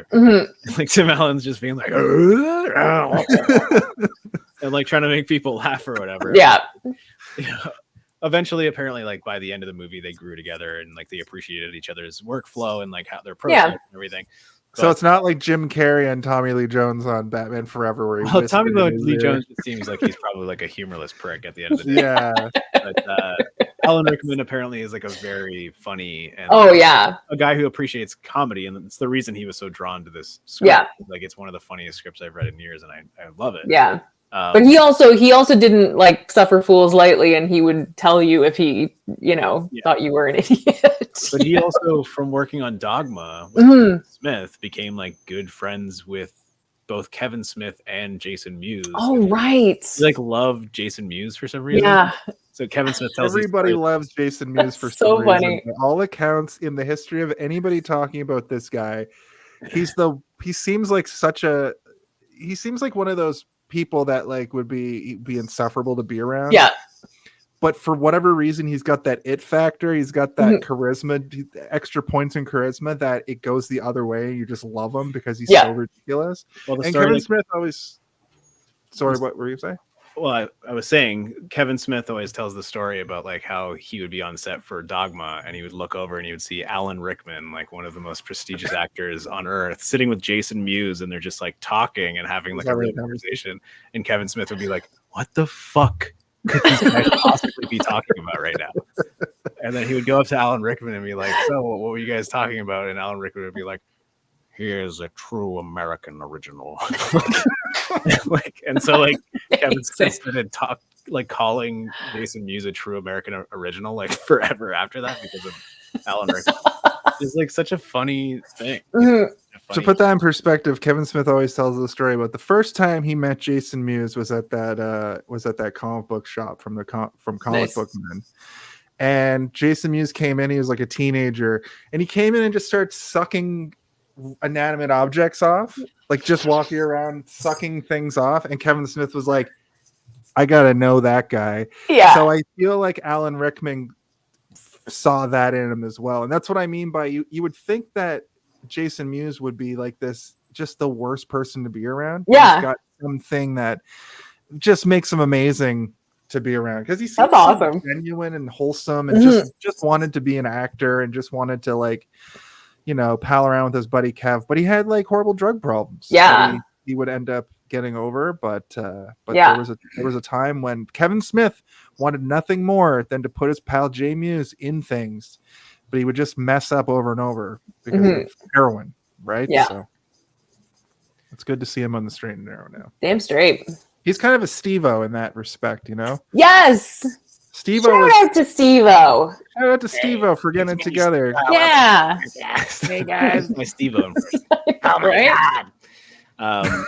So Tim Allen, in this moment where he's like, you know, how about we put it on Screensaver 2? And like, no, Yeah. he's like, okay, fuck. I feel like it's like a reflection of his, like, how he was off camera as well, right? It's like trying to make everybody goof around right up until they say action. Yeah. And then he totally fucks up their plan, which is to negotiate with Sarek, and then they go back to Earth, and he realizes, oh, I was on a real spaceship. This is insane. And they're opening like a Best Buy. It's like a tech superstore. Yeah. Buy Ragnall's hammer. Will not believe in the discounts.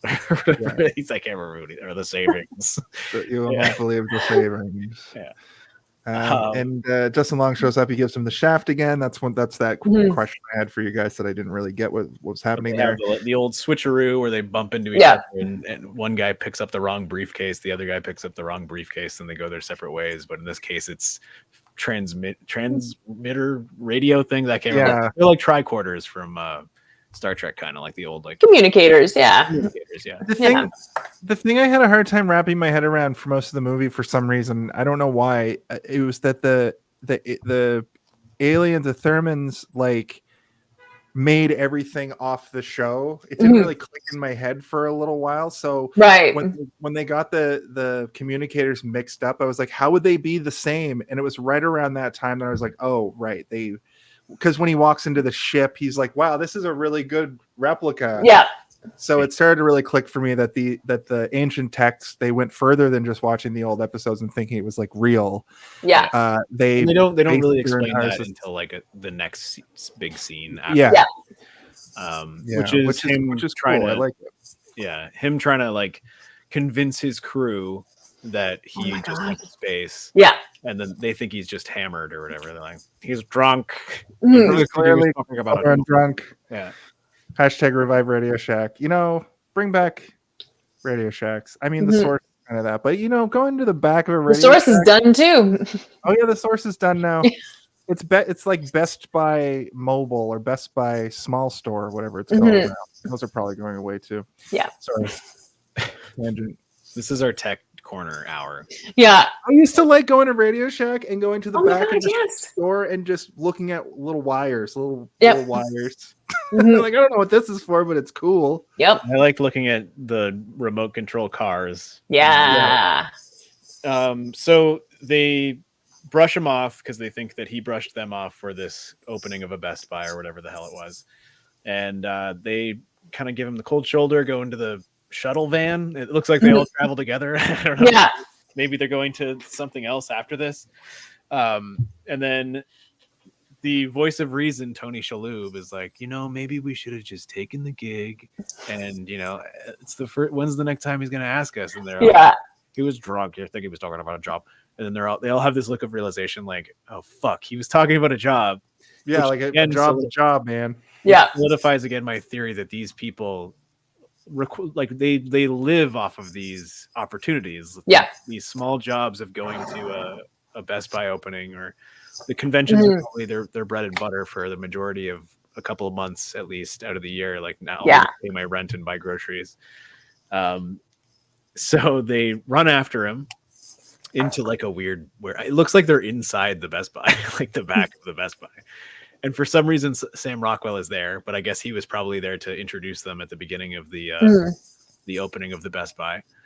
And he's like creepily blocking a woman from doing her job. And she's like, "But you live with your mom." And he's like, he's just like in the way. And he's like, "What are you guys doing?" Like, okay, this guy's a funny character, but now he's a creepy character. Yeah. Creepy.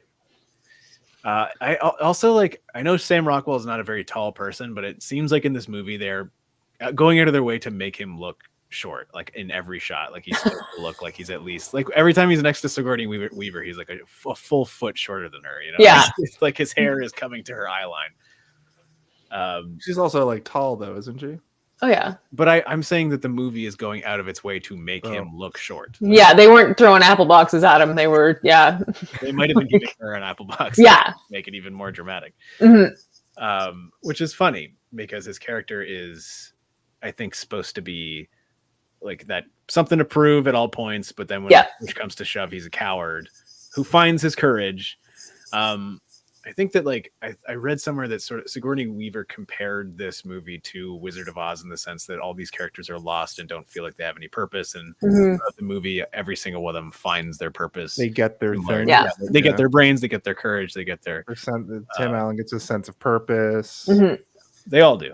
Yeah. They all have a nice. They all find their sense of purpose, really. Yeah. Let's say it one more time. They find their sense of what? Their sense of purpose. Oh, okay. The word is purpose that you're looking for. Not to be confused with purpose. They never give up, never surrender. You'll find your purpose. That's Exactly. Never give up or whatever. By the hammer of Grabther. By the hammer of Grayskull, I will.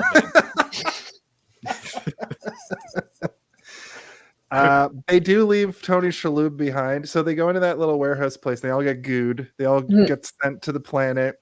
They all have a crisis of faith after what they've witnessed, especially Sam Rockwell. And this was a moment where I was like, Sam Rockwell is such a good actor because the rest of them look like freaked out. Yeah, but Sam Rockwell looks like he saw the precipice of the universe in real life. Yeah, to prepare for this role. There are times where he's making veins like pop in his skull, and his eyes are going red. Yeah, and he's got tears, and the veins he looks neck are going. He looks like, sweaty, like he looks wet for like the rest of the movie from this point on. Yeah, and then when he doesn't look wet, he looks like he's about to sweat. Like he just finished having a panic attack, and he's like in the aftermath of it. But he's also on the brink of having another panic attack, like right afterwards. I think you're right, Jason. I think he is probably the standout performance in this movie because every time he's on screen, there's you're either cracking up or you're just like concerned, like worried about him. I had this weird thing too where I thought that he was gonna like turn heel or join the other side or something. Oh, that's funny. You know, like I don't know why that was in my head. Like I thought he was the foil of this movie, but he really isn't. He's just kind of like on a cast of all comic relief. He's like the ultimate comic relief. Yeah, you know? He's kind of their Kramer, you know, or their Urkel. To put it in sitcom terms, but the thing is like he's like Steve just said, like he's kind of the standout, like performance of the whole movie. What are you laughing at? I said Sam Urquell and I laughed at it. When you said Urquell, I was like Sam Urquell. Oh my god. Sorry. That's great. I'm glad that I was like, what? It's also revealed at this point that the aliens are octopus weirdos. Yeah. I like that they also have all these horrifying devices that are meant to go there. I don't know. One of them is like looks like that one of those like tools from The Simpsons when they're like, I call this one the scraper. It's like, oh god. And then Tommy Weber gets one like right in his ear, and he's it looks like he wants to scream, but he can't. And then Tony Shalhoub shows up late. I don't know, like, did someone say like we forgot Tony or like what happened here? But I think he just wanders in like after them. Yeah. I think the whole point is to have him show up and be like, That was a hell. Yeah, That was a hell of a thing. And it doesn't Yeah. take him even a second to like readjust. It shows them in the hallway right afterwards, and like him and Tim Allen are just walking normally, and they're using each other for balance and like trying it. They're kind of walking like the Thermians a little bit. Yeah. And at this point, Tim Allen, like Jason is so excited at this point. Like he's excited to show it all to them. He's completely dialed in. He's completely on board. Like, and I love that shift in his character because it does show you right out, like very clearly that this is not a bad guy, you know, like he's just.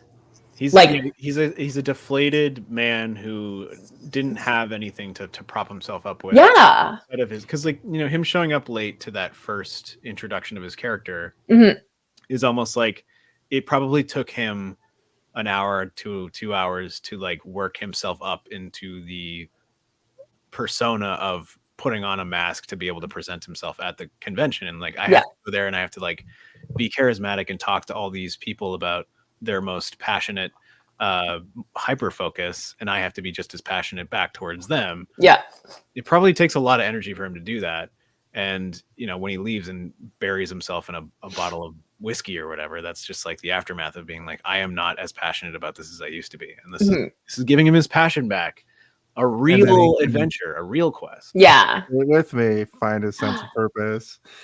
He literally is so lit up by it. He's like a kid in a candy shop. He finally gets to be that because he sees himself as their captain, even when they're just at a convention, right? So now that he gets to like, you know, when we learn through all of this that they've based their society around this show, they think it's ancient texts. I also wrote at this point, this is when I realized I didn't know the plot of this movie for real. Like I didn't know that this whole thing with the aliens thinking that they were, you know, they're meeting their deities basically.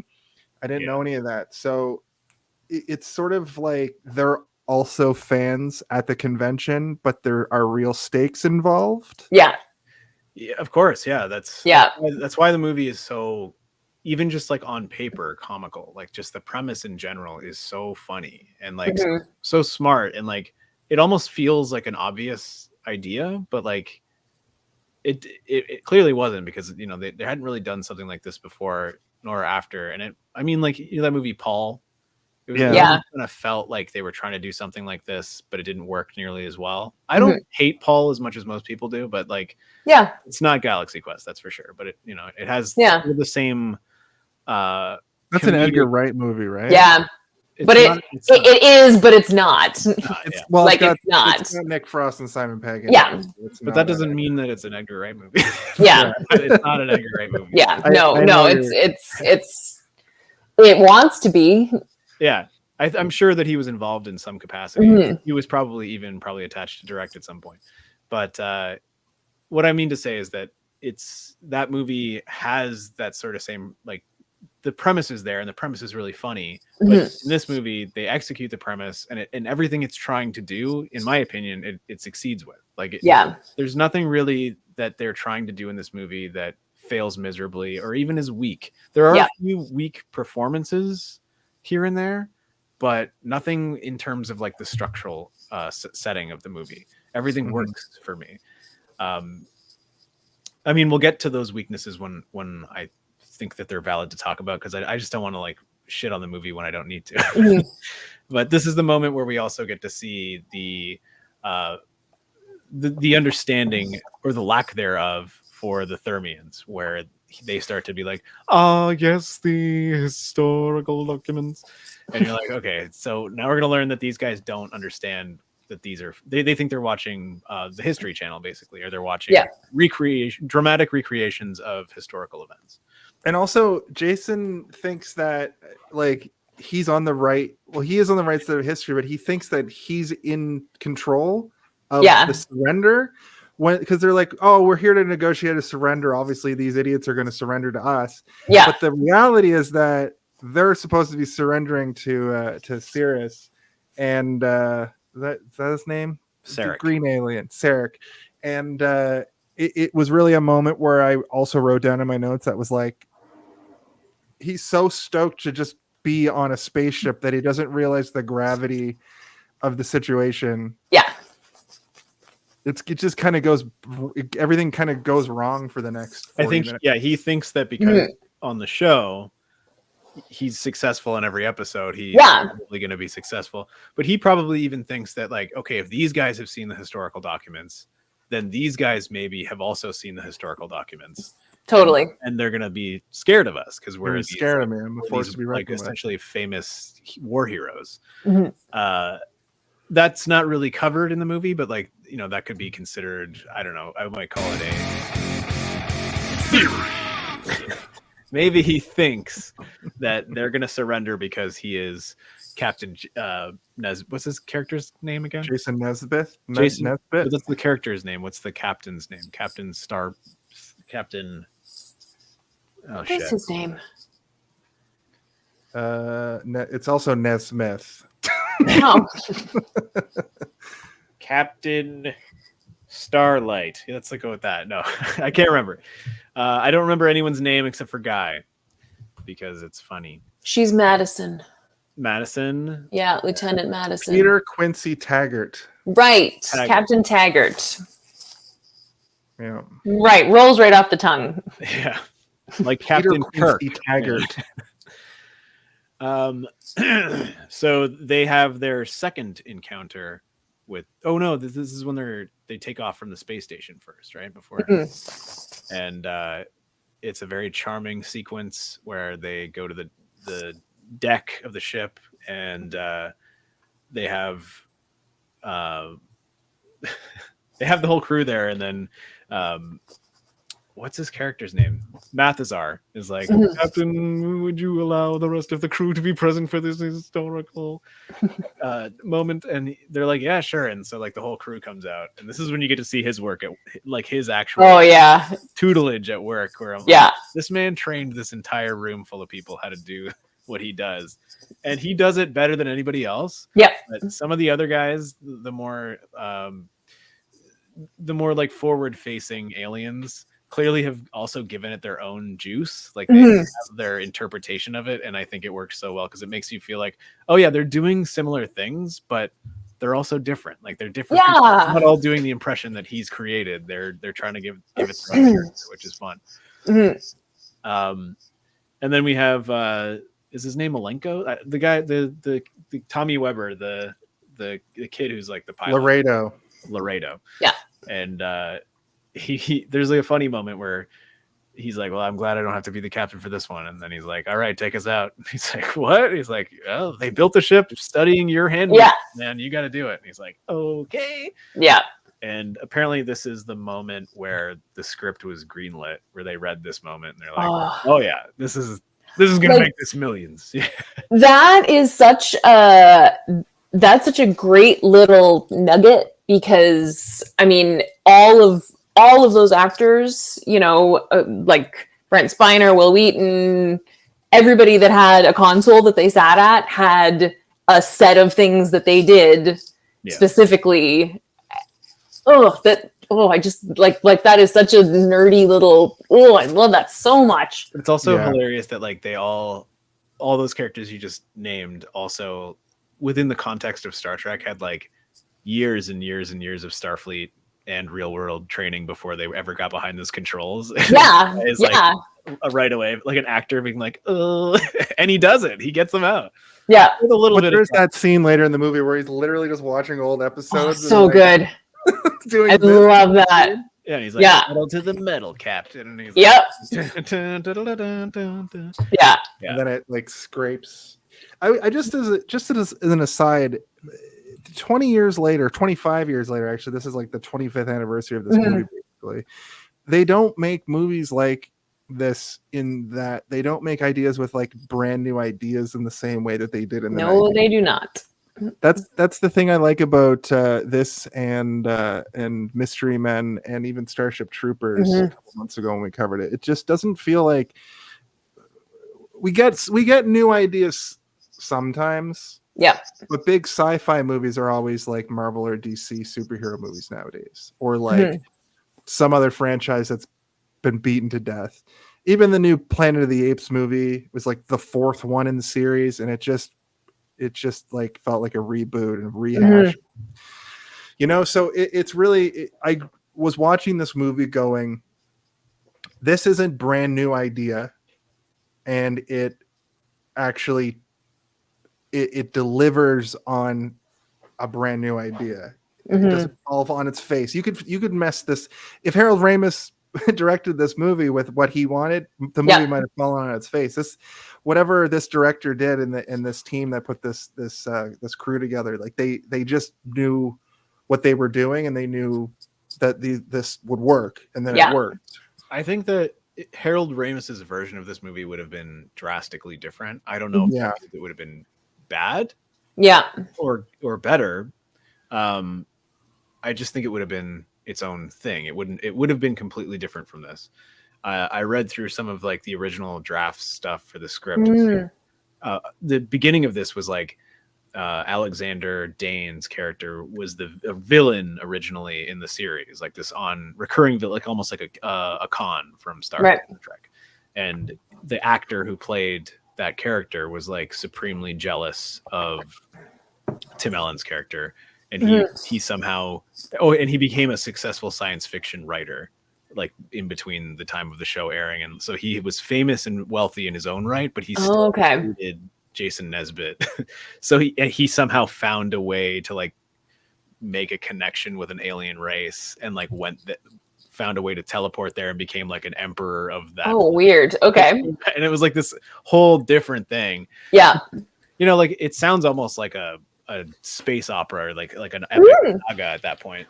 I much prefer this, where it's just like fish out of water humor mixed with like people who are pretending like they know what they're doing, and it works out in the end. Or like the Wizard of Oz analogy that I used earlier, which is like they're just people who have lost themselves finding themselves, and it's I think it works really well. I wouldn't mind seeing that other version, but it would be kind of wild. This movie, I mean, it has all of those things, and then it's got this like heart that rings so true. Like it's this like perfect package of all of those things, and I feel like, I don't know, like a different take on the story, different actors, different direction. I feel like in that like that 90s nostalgia bow, which I've been trying to like put on all of these movies this month, because it means so much to me, because it's just like what movies were at one point, right? And movies are so different now than they were back then. And I do miss them, but if you watch a movie try to emulate the 90s sensibility of movie making, you end up with something like that Pop-Tart movie that came out recently, the one that Jerry Seinfeld made. Not that great. That Jerry Seinfeld is like getting canceled over because he's revealing how much of a boomer he is. But it's not the movie that's canceling him, it's him that's canceling him. The movie is fine. Like there's nothing really wrong with the movie. He's not telling any jokes that are bad in the movie. He's just blaming his own like personal politics over his movie not doing well. And it's like, the movie's not doing well because it's not a great movie. I'm sorry. There's a couple of moments in that movie that made me LOL. I'll tell you right now. I watched it and it's not good. I didn't like it. But there are at least 2 moments where I laughed aloud. And it wasn't like clever writing. It was because of performances. There's like a moment where these 2 kids, and they're jumping from dumpster to dumpster, and Seinfeld's like, what are these kids doing? And this like guy in he's in a garbage truck, and he's like, oh, those kids are here for the ooze. And he's like, the ooze? And he's like, the ooze. And he's like, the ooze? And he's like, the ooze. Like this like garbage truck driver is just yelling ooze at Jerry Seinfeld, and it made me laugh. And then later on, there's those same 2 kids, like, those like butt massaging machines from like the 60s or whatever, like where it's like bees that roll on your butt. This kid is looking at it, and his candy necklace gets sucked into it, and it explodes, and it's this slow motion sequence where everyone's like, and it's like a war montage kind of thing where the music is really intense. And then his sister runs up to him, and he's like lying on the floor, and she's like, how many more have to die? And she like looks at Jerry Seinfeld, and it's funny. It's fucking funny. Rest of the movie, not funny. But those two moments, funny, worth it. Worth it. I got the gist. I got the funniest moments from you explaining them, so I don't need to watch it now. Probably. It's Nice. probably funny. Thank you. Explained it too. Yeah. Okay, so it was funny to me because I wasn't expecting to laugh. You know, when you're like, Right. expecting somebody to kick you right in your funny bones. Well, it got me. The mess hall sequence. Oh, a very fun. I remember this from the trailer when I was a kid. And oh, this movie's gonna freaking rule. I love Star Trek. I love every time when I watch a Star Trek and Worf is eating something weird. Like when I'm a kid, I love it. Or like when Riker goes to stay on the Klingon ship for a bit, and they're like, "Can you handle Makwach?" Yeah, and he's like, "I can handle it. You can handle it." I'm like, sick. Riker's sick. It's better when it's live. It's like it's not the same if it's not wriggling on the way down. That's the sequence. That's pretty much what happens here. Yeah. Talk about the Omega device, and when they're like, yes, Saris tortures people. That's when they realize the gravity and they try to just bail. They're like, yes, yeah. And then they try to talk. It's lopsided in terms of tone here, but like it is beneficial, right? Because like it's the comedy of them like all joyously eating, and then Alexander is like just like mother used to make, or whatever. Yeah, he's eating like live frogs or whatever, live ticks and worms, like giant ticks. But then it goes from that jovial moment to Mathazar being like, okay, let's put on the video while we're eating our dinner, I suppose.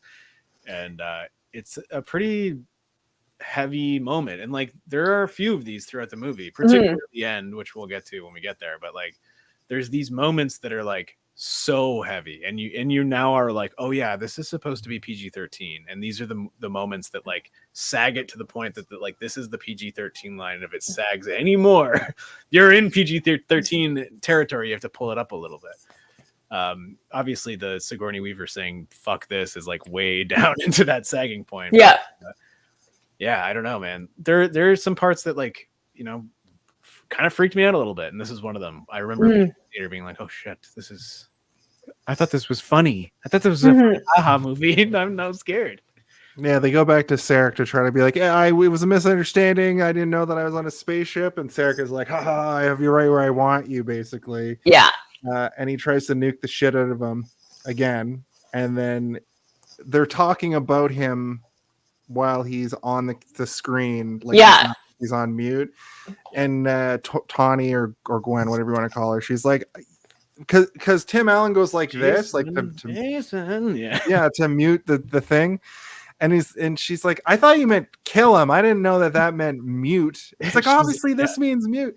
She's like, I thought you meant we're gonna die. Yeah. She's like, yeah. She's like I know where the fucking mute button is. Like, are you insane? Like, how would I know? We just got Sarek hears that and he's like, perhaps I am not as ugly as I am stupid. You're like, yeah. Jeez.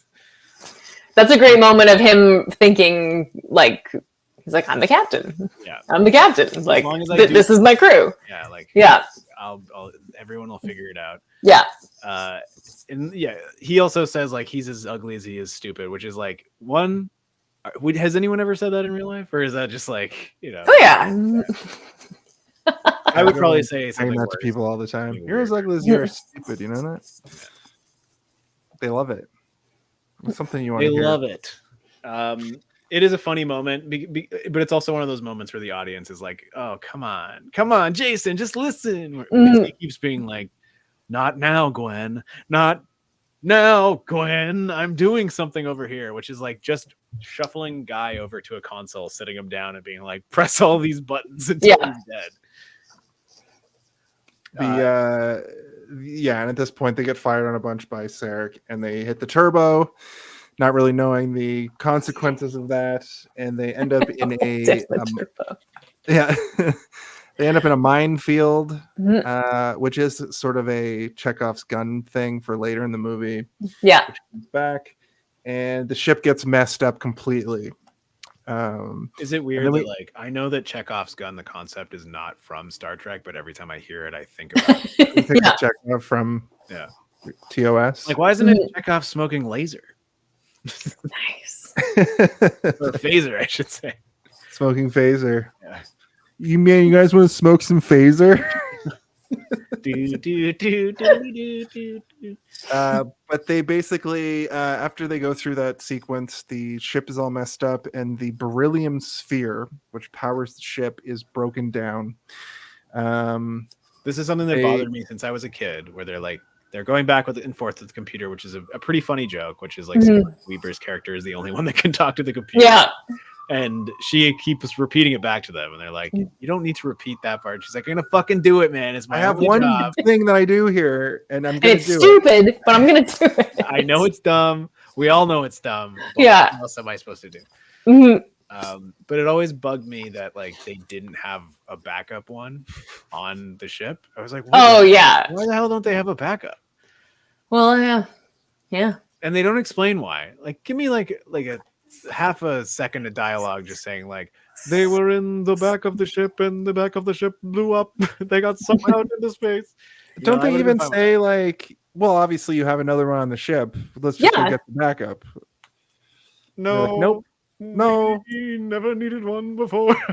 We Well, that's the found- thing, right? Yeah. I mean, in all of the historical documents, if there was never a need to replace the beryllium sphere, That's right. why would they? Even Ever that would have been funny. That kind of would have been a funny moment, right? It's like, Yeah. what do you mean you don't have a backup? And it's like, in all of your adventures and your historical documentation. Yeah, like I like you this wouldn't have needed comment it. here.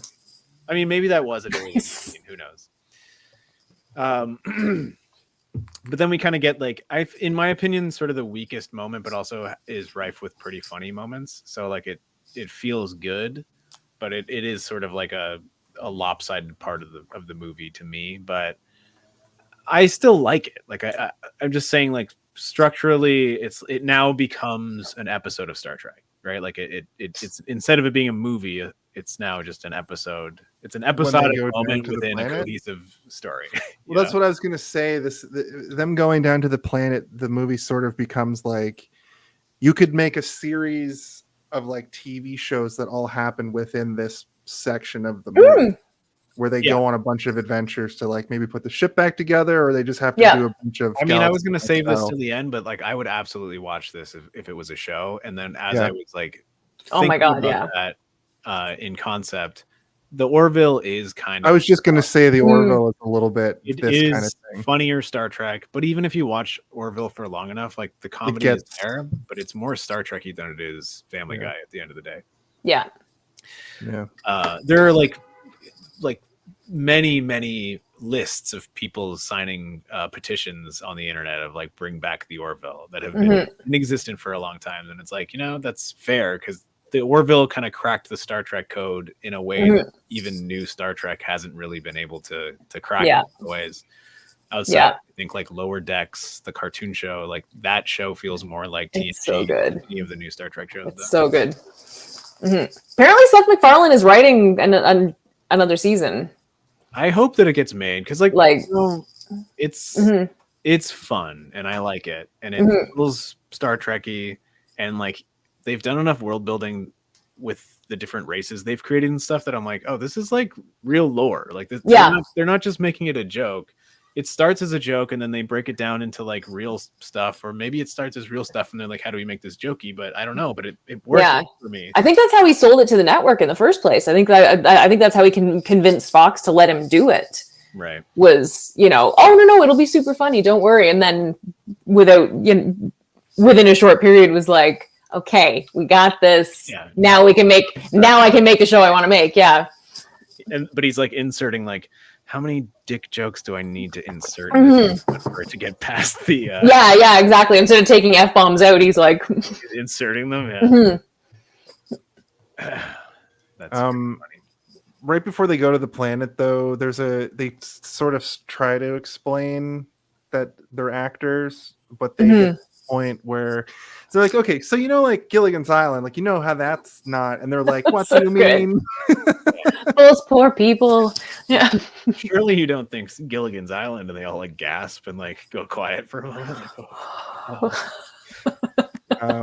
Yeah, they don't know what deception or lies are until Sarek introduced it, and which is like very sweet. It just makes you like the smiles that they have are there. You're like, oh, maybe they didn't program these smiles like how they are all the time. They have this sort of like quaint smile on their face because all they want to do is like interact with you and help you, and that's their nature as a species is to be exceptionally helpful and like be happy to do it and like get their joy from helping other people, which is like super sweet and nice, but also that race is going to get bullied by the crab men of the yeah, it's like crabs versus octopus, where the crabs are like his favorite app on his phone. Crabs versus octopus coming to an app store near you. Patent pending. But yes, they go down to this planet and they have a hilarious attempt at a Star Trek style adventure that goes wrong at every turn. They do get it together a little bit because they do make it out of there with the beryllium sphere. But right, guy freaking out entering this planet because he's gonna die obviously because he's like and he's like the day player guy, and you get like his best performance throughout it as well. Like the whole journey down is him being like, I want to go back, and they're like, but what after the stink you made about coming? He's like, I thought that I was gonna die up there, but now I'm realizing I'm gonna die down here. And like, oh god, this guy is fucked. He's like, oh yeah, what's my last name? And nobody knows. They're like, you have a last name, and he's like, do I have a last name? I don't know. And he's having like the worst existential crisis of all time ever been captured on camera, and it's good. Like his performance is good. It's not goofy, it's good. It's good. Fred, when they land, Fred Kwan immediately just opens the door like without thinking twice. That's so good. The little scene from our intro video where he like just sniffs the air and breathes it in quickly. Which I think is a really funny like visual gag of like, this dummy being a dummy. And this was the moment that I was like, this is the credits. Like they open the door and all their heads explode. And then the credits. Just want to give you guys a heads up. It is 10:15, and the thing about this movie that I found weird is shortly after this next little bit, it just goes right into the final boss, final boss sort of segment. So we are kind of on track, but we do have a couple things we do after we explain the plot. So I'm just going to kind of move us along a little bit more. We've touched on a lot while talking about this stuff. So they see the aliens that we talked about earlier. Gwen thinks that they're cute. Guy's still worried. They turn out to be horrible demons because we do see one of them like hobble out. But we do have like this amazing moment where it's like this slow pan on Guy as he's like, yeah, they're cute now. Yeah. Soon they're gonna be nasty, and there's gonna be a million more of them. And like he predicts everything that happens within the next 5 minutes of the movie. Yeah. Like the funniest thing. And then they decide to use a maneuver that they used earlier in the series, like in episode 81. Yeah. Episode 81 is the episode where I die. Like he's like, no, that was episode 51, right? It's basically like this pile-on of Sam Rockwell's character just being piled on over and over and over. Yeah. And every single one of them are hilarious. And even just like at the tail end of it, Sigourney Weaver's like, let's get out of here before these little things kill Guy. You know, it's just the perfect little boop. It is. I wrote that in my notes as well. I'm glad you brought it up because that part made me pause the movie just so I'm like, this is so funny. And also we see Captain Taggart try to do some roll maneuvers that are just pointless. Yeah. What was that for? Like, I don't know. The low-hanging fruit of like Alexander like being like, this way. And they start moving and he's like, wait, that way. Yeah, he's holding it upside down, and you're like, okay, this is With the compass backwards. that's classic comedy, like it's like yeah. They get pursued by the aliens. It's also I didn't get. So it's like a mining facility that they're at. Are these little alien guys? Because they were like, were these aliens like the miners of this facility? I think not. No, I think. But then Tony Shalhoub is like, yeah, obviously. I mean, they couldn't be more than like 7. Which is also classic. Like that's a funny. And he's like, miners, not miners. Good. I think that the point of that is that we don't know. Like, I doubt they were they were probably the things that killed the miners and ate them because they're clearly cannibalistic. They eat their own. Yeah. So they managed to get out of there. The transporter ship is like getting swarmed by them. Jason's kind of underneath a pile of them. They make it out of there with leaving him behind. And then we get two kind of simultaneous great sequences where he's trying to like fight off a pig monster thing that's very reminiscent of that, like kind of that first fight from TOS. Oh yeah, with the Goron. Fighting the Goron. Yeah, the Goron.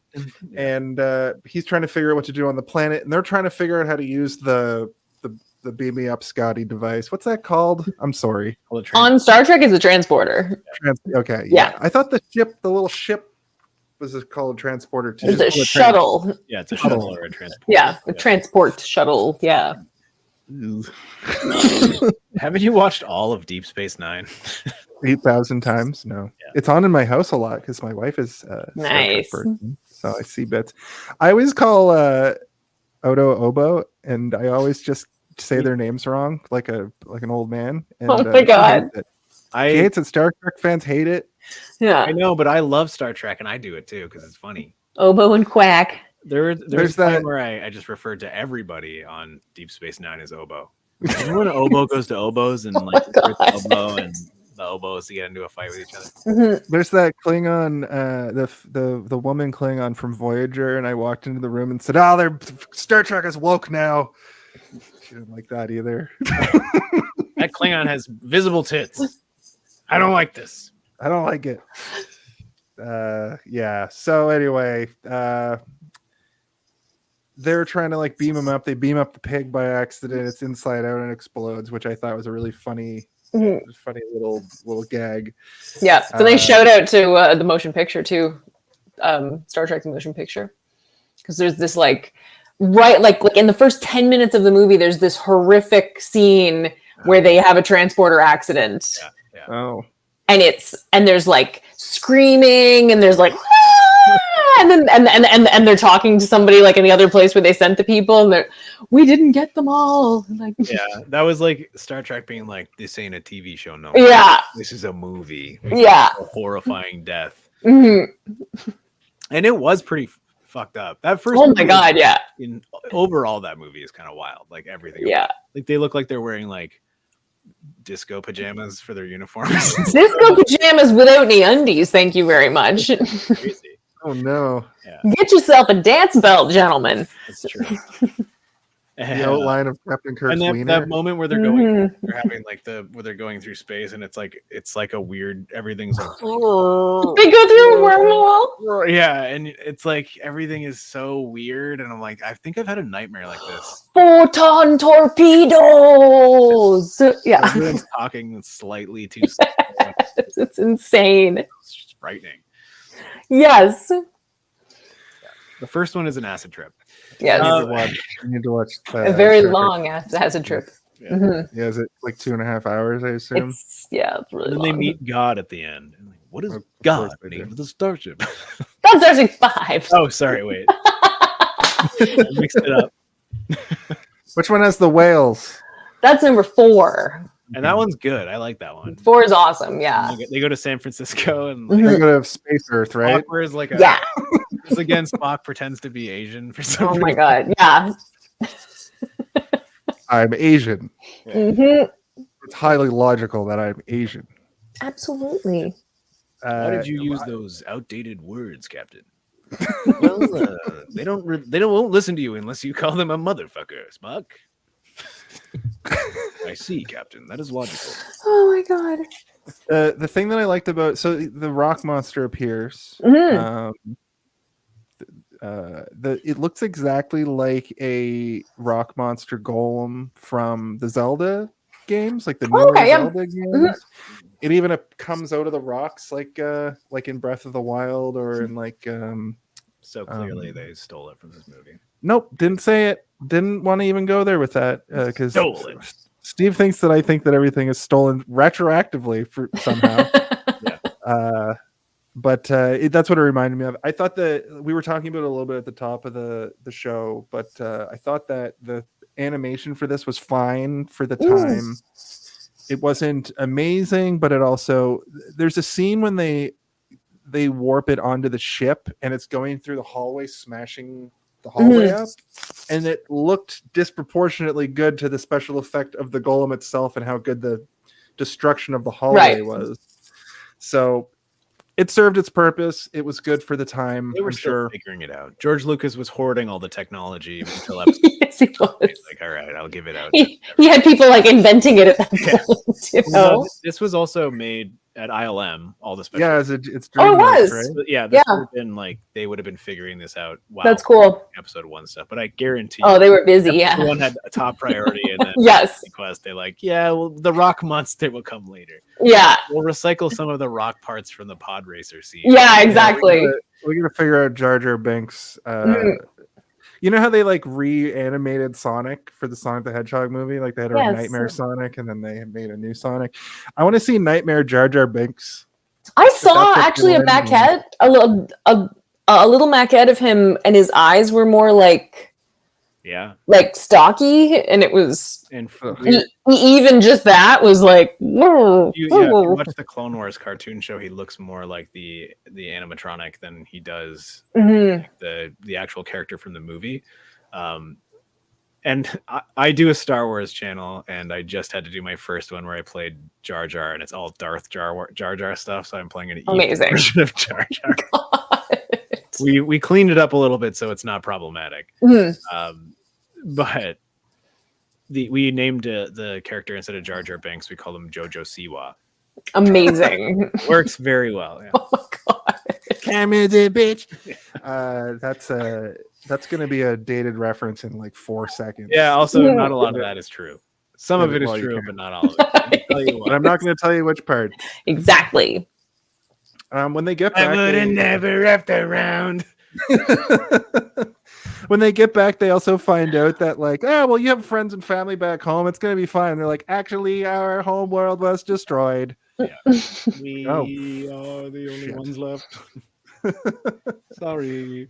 And Sarek shows up and they show him the Galaxy Quest is a TV show. They show the Thermans. And they're basically this is the last little bit here. This is the sprint to the finish. We haven't done a movie like this in a while where they quite literally sprint. They front load the movie. No, it's like it's not that they front loaded. It's like it's front loaded to a point where you're like, okay, so the story is starting now. And then they have this big chunk of them getting this one rock, and then everything is solved. So they introduce a threat right at the end, and it's just a sprint to solve it before the running time ends. Or they're like, we gotta solve the problem. But then they solve it, and then there's this other weird lingering chunk at the end that is like almost all in slow motion that you're like, why is this here? Like, I don't really, they don't need it, right? So basically, Sarek shows up. They board the ship. They sort of shut it down. Jason and Lazarus have like a fake fight to create a diversion. Always good. It's a real Indiana Jones moment. Yeah. Indiana Jones always has that guy that he has to fake fight to get out of a sticky situation. In every one of them. They always. I love when somebody really sells figuring something out, changing their tone like mid scene. Like Rickman is like, how dare you? And he's like, You remember in episode 17, when you stole that monologue, you fucking hack? And he's like, yes, of course, you egomaniac. And then they go at each other, and it's like, it's very good. When done right in a movie, it's charming. When done wrong, it's just like flat and boring. But Yeah. I don't think this was flat and boring at all. No, this was good. Yeah. We see some aliens get sent out of a chute, which I wrote down, which is the bad boy aliens. Space Cadet Tim likes your Alan Rickman. I think it's also pretty good. Alan Rickman. Yeah. Oh, thank you. Well, it's like he's here from beyond the grave. Jason Nesbitt. It's pronounced Leviosa. That's great. They need to shut down the reactor before it explodes or something. So they remember that Justin Long was a huge nerd. His name's Brandon. They remember that he was a huge nerd and probably knew how to like solve this situation because he knows more about the show than any other living human being in the history of the planet. This character, like, I liked it or whatever, but the whole him knowing how like this weird science works doesn't make sense if it's all mostly fiction. They never alluded to makes sense. But they never alluded to it being based off any sort of real science, though. That's the thing, okay. Is that because everything is based on like it all works because it was on the show. Like that's the thing that you have to like, you know, let your brain do. Yeah, suspend. Yeah, like the fact that the transporter works when there is no actual technology that can do that, it's because it worked on the show. And these guys and again, the advanced technology to be able to create it based on the blueprints of it working in the show. Exactly. In Star Trek, a lot of the time, not all the time, but a lot of the time, things are based on theoretical extrapolations of absolutely what we could potentially do if we had these things in place. Yeah. So science fiction writers will be like, I want this to happen. And then engineers and people who know how those things could potentially work give you the solutions to how, but there'll be like holes in it where you can't do it because of our own limitations as human beings and the materials that we have. But if you give it to an alien civilization, they might be able to fill those holes and improve upon the technology. So, I mean, if you like just sit back for a second and be like, oh yeah, these squid aliens figured it out. Like, yeah, don't worry about it. Yeah, like the squid aliens have the technology to turn themselves into humanoids. Therefore, the Omega-13 works. It works. Yeah. So and that's science. The Omega-13 thing is the only thing I don't get because that was the only thing that was never explained in the show. And even like the hyper nerds of the show are like, we don't know what it means, but everything that we've read about the show leads us to believe that this is what it could do based on what it is. Yeah. It's pretty cool because then there is this like weird hole of theory where it's like, where did they come to that theory? The movie doesn't explain it to us, but it's like they came to that conclusion. It might also be a reference or a commentary on how science nerds, like sci-fi nerds, always hate time travel because it never makes any sense. I think that was a thing that was created after this movie. You think that was that idea? Okay. I don't think that came into popularity until Dan Harmon like went on a rant about it. I think that's when it really kind of like took off. When we went on that rant that was like, now you see me too. Why is it called Now You See Me Too? It should be called Now You Don't. Yeah.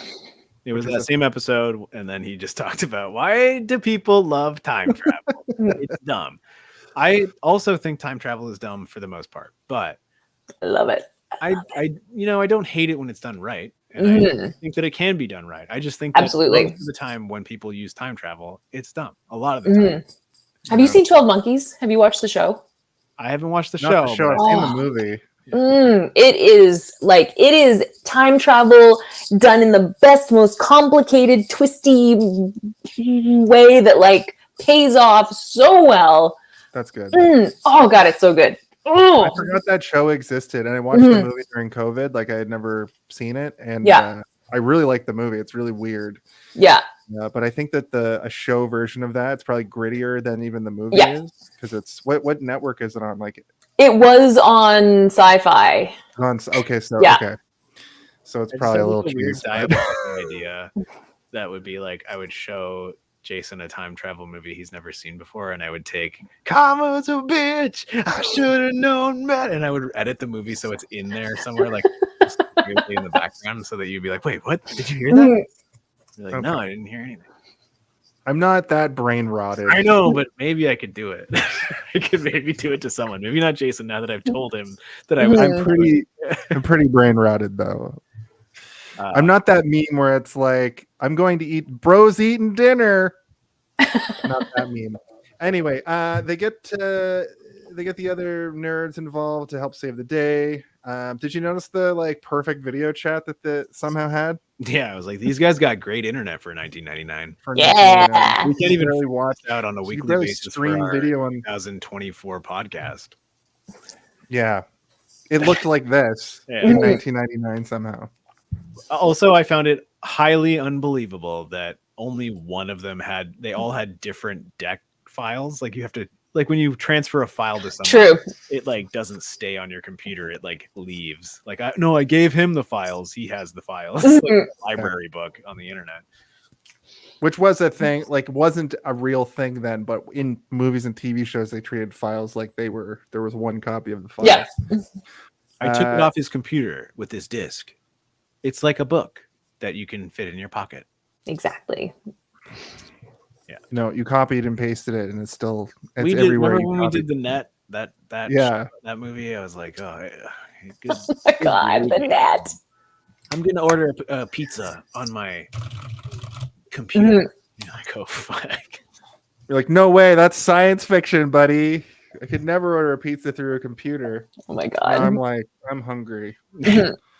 You just press a single button. Yeah. I don't even use my phone as a phone ever. I mostly They just should order stop pizzas calling from it a phone, to be honest. Yeah, it's a pocket computer. It's a pocket computer. So it leads them through the ducts. The Omega 13 device is like this. It can either rearrange matter or destroy worlds, as they point out. It has a little time travel thing, which is perfect because it rewinds 15 seconds of time. Well, this is the thing. So is like, perfect. it's And all. also, can you use it multiple times or just once? And that's This is it? the thing. Is it's all theoretical. Nobody knows because the whole the end of that show was like activate the Omega 13. So like nobody ever knew what Omega 13 did because it wasn't finished. Mm-hmm. Okay. And like the show wasn't finished, so even the Thermians didn't know what it was supposed to do. So they just like made it somehow. I don't know who knows. Yeah. But the main theory was that it can just destroy everything in a matter of like seconds. But there are many people, this is Justin Long talking now, like there are many people who believe that it could be something that lets you go back in time for exactly 13 or like back in time 13 seconds. Mm-hmm. And Sigourney Weaver being the Beverly Crusher style, like what? Or like the Riker style, like what the fuck can you do in 13 seconds? It's like, yeah. I mean, you could do one good thing. That's what you could do. One single mistake that you made 13 seconds ago. Mm-hmm. This fact is not fun, Tim. This fact makes me feel like I'm going to die soon. That's why I'm wearing this shirt. Yeah. Not because you're going to die, but because of the episode. I mean, that doesn't make me feel that weird. Mm-hmm. 30 years ago, this movie's 25 years old. TNG was on before I was even sprouted from the womb. So I was not unsprouted.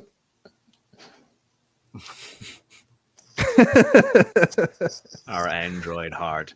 Okay, so this is we see the 80-yard over line as they're about to go through the chompers, which are just like in a spaceship. There's a place where there's things that will chomp you. Yeah. And she says, "What the heck?" But she clearly says, "What the she fuck?" says, Which screw that. And then instead of saying fuck that. Yeah. Screw that. yeah, Fuck that. fuck that. So screw that. Oh, I wrote "What the hell." I remember. Oh wait, now. that Like, was me. I make little notes to myself, like I Mhm. predict things in my notes, and then I'll read them on the show like they're facts. And then Yeah. it's like, whoops, just reading the thing I wrote. Also, like this trying to match the word screw to the word fuck. It's so funny. Mouth movement, you're never gonna be able to. No. Yeah, I think that's my favorite part of the movie, honestly. Just because it's just like they clearly wanted something different from this movie, and it's still great, but they were like, let's show this adult movie to kids because there's some like this is one of those like Labyrinth style movies for some kids, I bet, that they watch this and there's moments in it that are just too much for a 10-year-old. Mm-hmm. You know what I mean? They beam up the rock monster to fight the boys. We get that weird scene where Chan makes out. So Chan and the girl are making eyes throughout the whole movie. I also had a moment that was like, these aliens are girl aliens and boy aliens, and it's the 90s, so we don't think about it harder than that. Yep. I thought that was interesting. But anyway, they make out. I assume they're like all like gendered and asexual. They just like chose which one their characters liked from the show, and like, I'm gonna be this. True. And that's the way we look at it now. Yeah. But in 1999, they're like, there are girl aliens and there are boy When I was aliens. a little boy watching this movie, I definitely was like, girl, boy. Yeah. Girl, boy. I can tell because of their haircuts. Yeah. Yeah, so one gets shot and dies, and that incenses Alan Rickman to fist fight one of the aliens. Brandon. He also says the line that he swears he'll never say. I'm never Yeah. gonna say that line again. Yeah. But then he says it with the most like compassion. Oh yeah. Like the dramatic chops of Alan Rickman. He delivers it like it is a fucking Shakespearean play, and he also is saying it like he means it, which is like he is going to avenge this. Yeah. This I always cry every time I see this. I cry. I teared up a little bit because I'm just like, because it's his character. I mean, it's Alan Rickman, but it's also like that character in that arc, and it's just. If it was I'm me, a sucker for that stuff. If I was playing this character, I would have never fully learned the line properly, and I would have been by Grandma's hammer and the sons of your system, you shall be avenged. Oh, I meant to say actually, one of the things I love about that character and the like what they did with him. The fact that they decided to put him in the prosthetic and leave it on through the whole movie is battle damage. It's like just as a kind of a reference to the actors who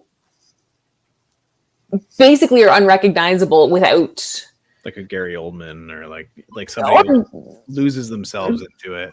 Or Michael Dorn on Next Generation. I mean, like, you know, I mean, he could walk down the street and not get recognized, you know? True, yeah. And it's just that sort of, I love the idea that they were like, no, the alien guy is going to be the alien through the movie. And you don't even think about it.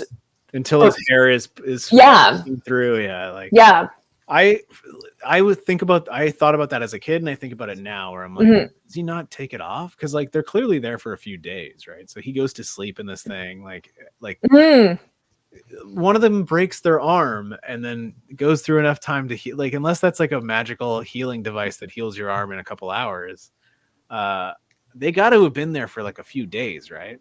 So he either took it off and then was like, bring me some makeup in my room, and like reapplied it because he does it himself, I assume. Yeah. So maybe he just puts it on every day. But I think you're right. Like they didn't want us to ever see him with his hair and stuff. Yeah. We were supposed to believe that he is. Yeah, which is just Lazarus. Yeah. That's so great. Like it's just such a great choice. Like that they didn't try to do anything else with it. It's just that. Ooh, that's actually a really good point. Yeah, he can't escape the character. The show must go on. Like he's just he is that forever. I mean, like Leonard Nimoy with Spock. Yeah, he stayed in that character the whole time. Like I like the idea of him taking, or not even taking it off. Just leaving it on and going to bed, and then because there is a moment where Jason says to him like, you gotta commit to the bit or whatever near the beginning, and he's like, damn you. Yeah, he's trying to leave. So that is a really good point. Imagine he's going to commit to the bit. I don't think he would have gone on if he said that. You got to commit to the bit. Not commit to the bit, but you get my meaning, right? He says the show must go on. Yeah, the show must go on. Yeah, that's the line. But Commit it's like, you're not going to get me to go out there. And he's like, oh, yeah, what if I say commit to the bit? What if I say yes and? I never thought you would say commit. Never thought you would do that. Yep. There is a deleted scene. I just want to bring it up for a second while we're talking about him, where they bring him to his sleeping quarters. This is another thing that makes me think that they're there for days, and it is fucked. So they walk in.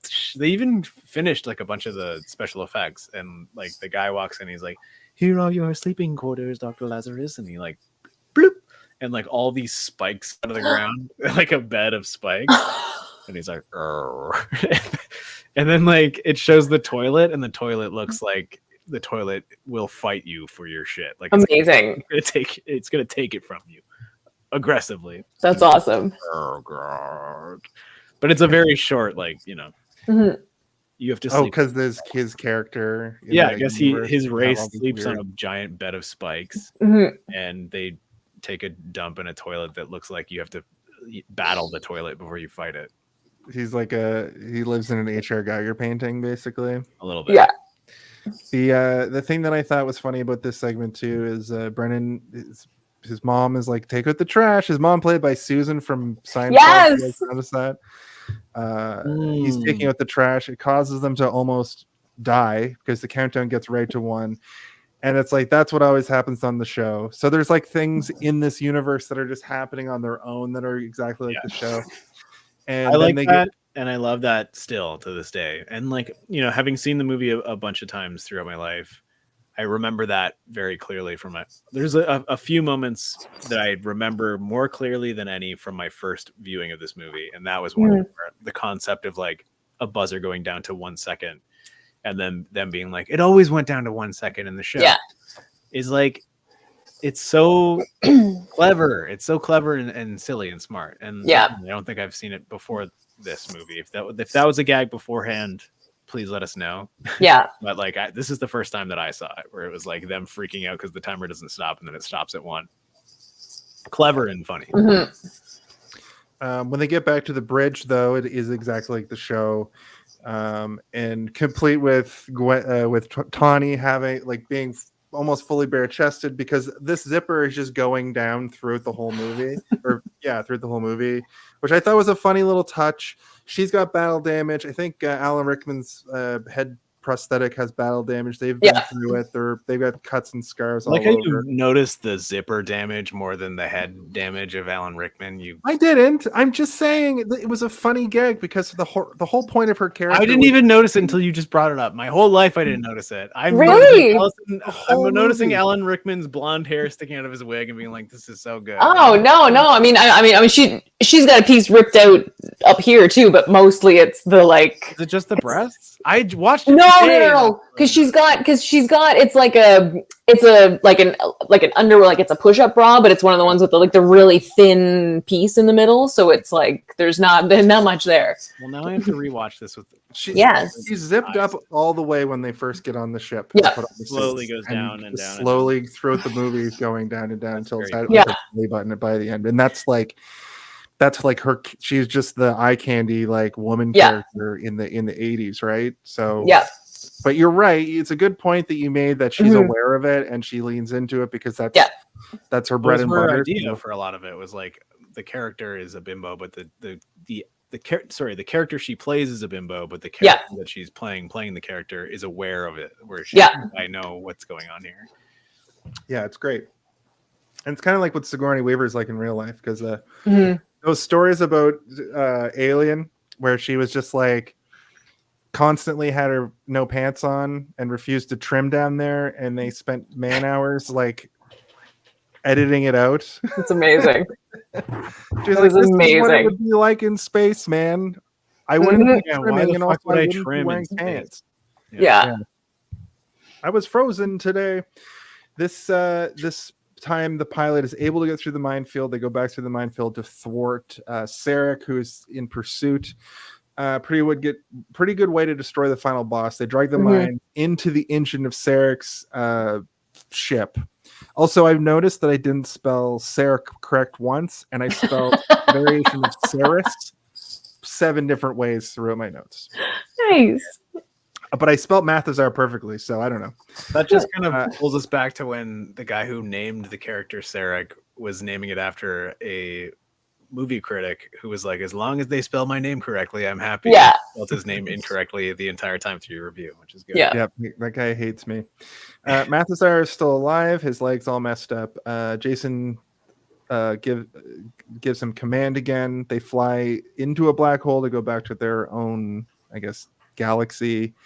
Sarek is dressed as Fred and comes through the door and kills everybody, basically. And then they realize, oh, we can use that's the perfect 15 seconds.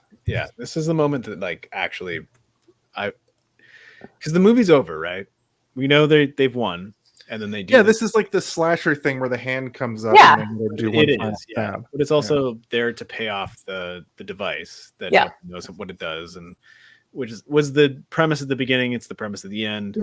I almost feel like it's not. It doesn't need to be there. Like, you really don't need it, but it is good, and it also is horribly frightening. This is a moment. This was happening to me as a child, sitting there with my uncle, and I think my sister was there as well, but I don't remember. And I was freaked out because I was like, "No, they won! They won! Everyone's being shot! They're dying! They're dying!" Credits. Yeah. See, I love it because it is once again coming back to he knew to do that because the fan told him. Yeah. You know, which goes back to the fans. The You're love right. letter to the fans. And I think that, like, that is paying off the fans. It's paying off the stuff from the beginning, having them be there, and then having their theory and, like, everything being worshipped. Yeah. You know, at the end of the day, it is about the fans. The fans are the ones that let them live and be who Yeah. they are. It's important for that, for sure. Yeah. In terms of the structure of a movie, it doesn't need to be there. Yeah. Why is it here? It's weighty and strange, but I do still like it. Like, I don't dislike it. I'm just in terms of the composition of a film. The movie's over, and they're just kind of redoing the same thing at the end. But I still like it, and I do also love when they crash into the convention center. Like, Oh my God, yeah. It's very good. And somehow they just think that that's part of the show. Yep. They think that them emerging from a crashed spaceship. Also like, in Sarek. the original draft of this, them crashing in was going to decapitate, like, a bunch of people. Like, and I'm reading this being like, what? Like, why? And then they just do the show. Like, there's people with their heads cut off and no one. Yeah. And stuff.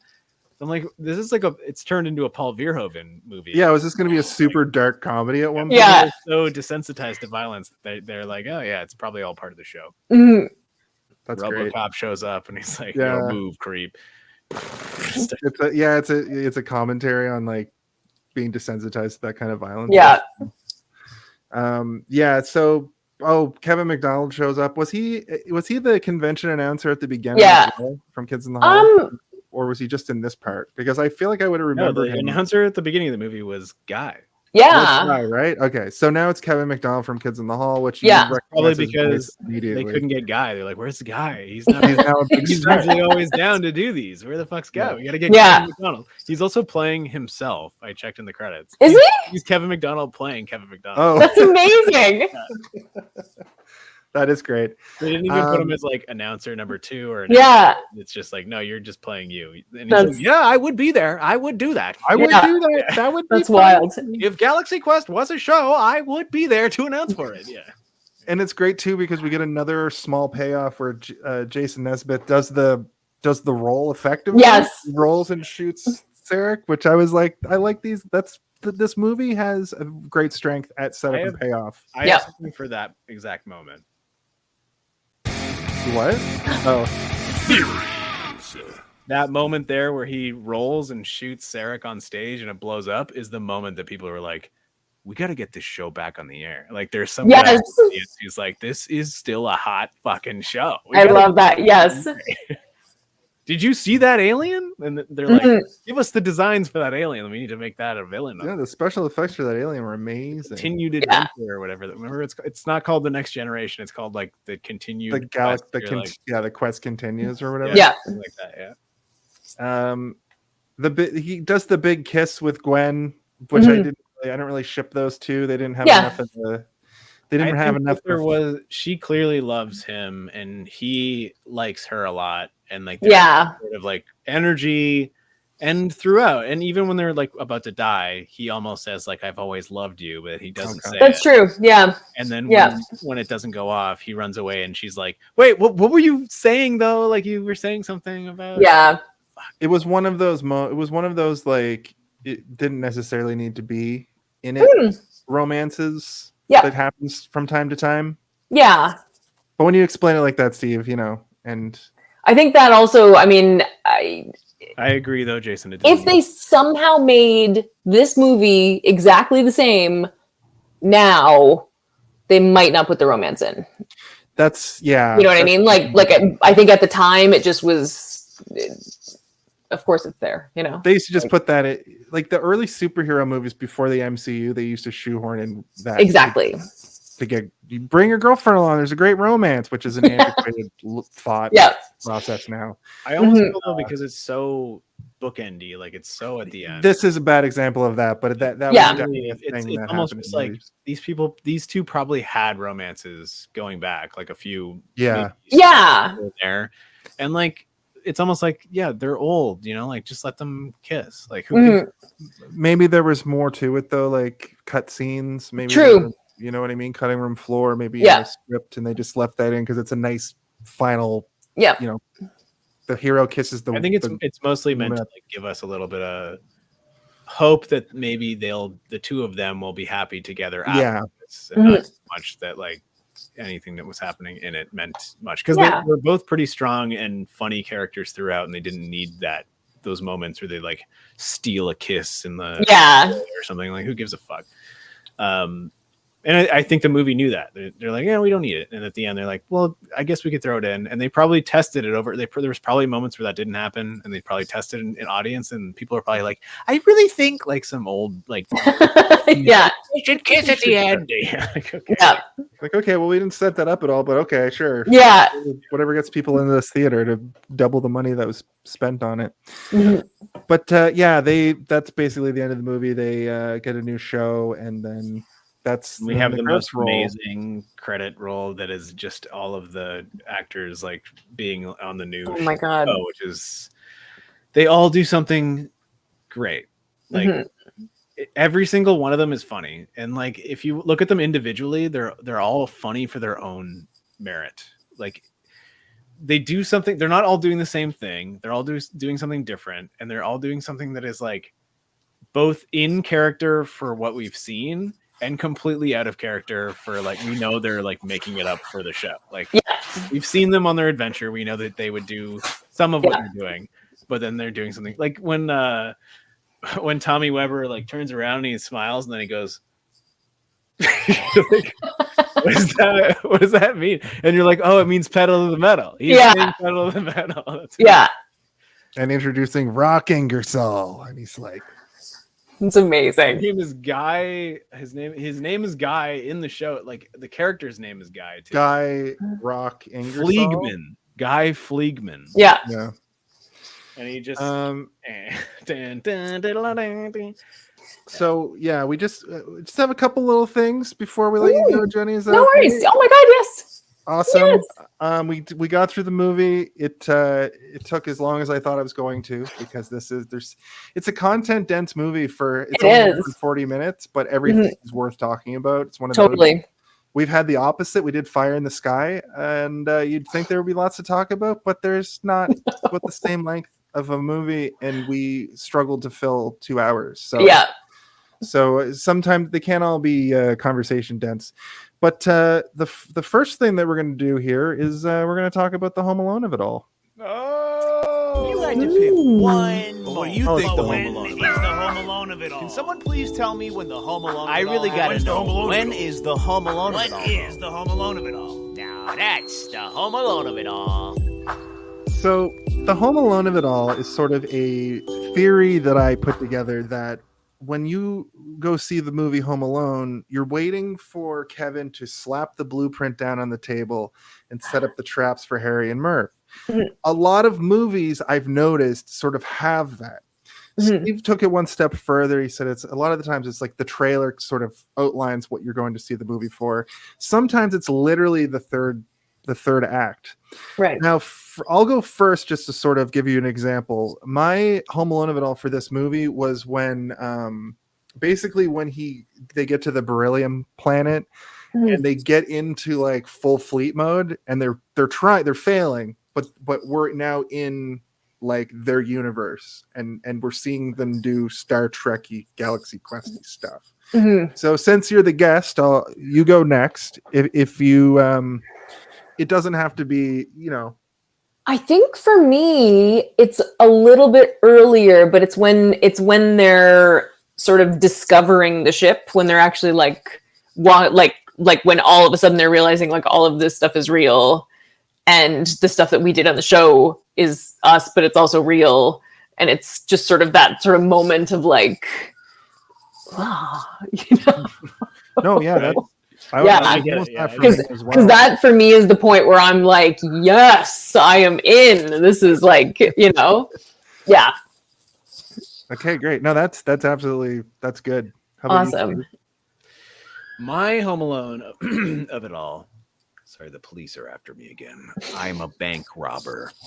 Shouldn't say that on the internet. I know, right?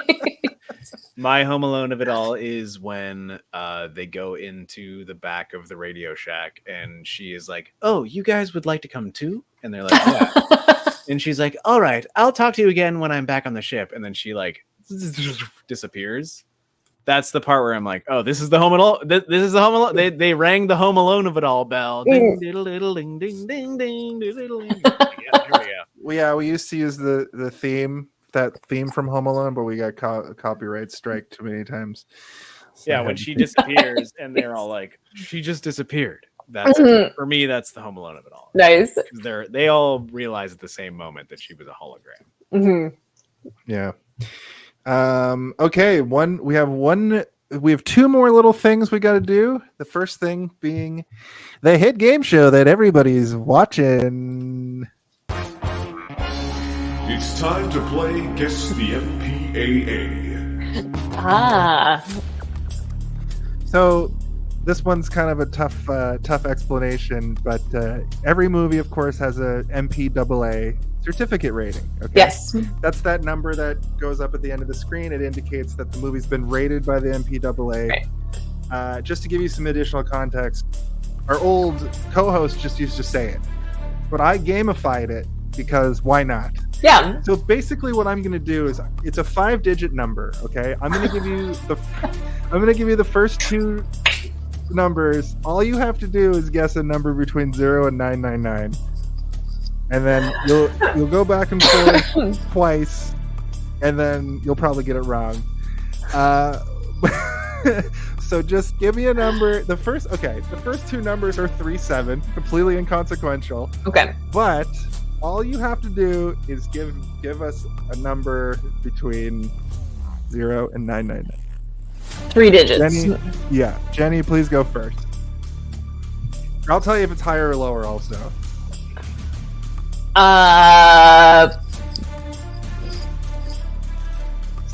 452. Lower. Steve. 500. Lower. No, she said like 400 or something. Oh, I thought you said 7052. No, I said 452. Oh. Can I choose again? Yes. Okay. 300. Lower. 295. And Steve, final guess, lower. 1.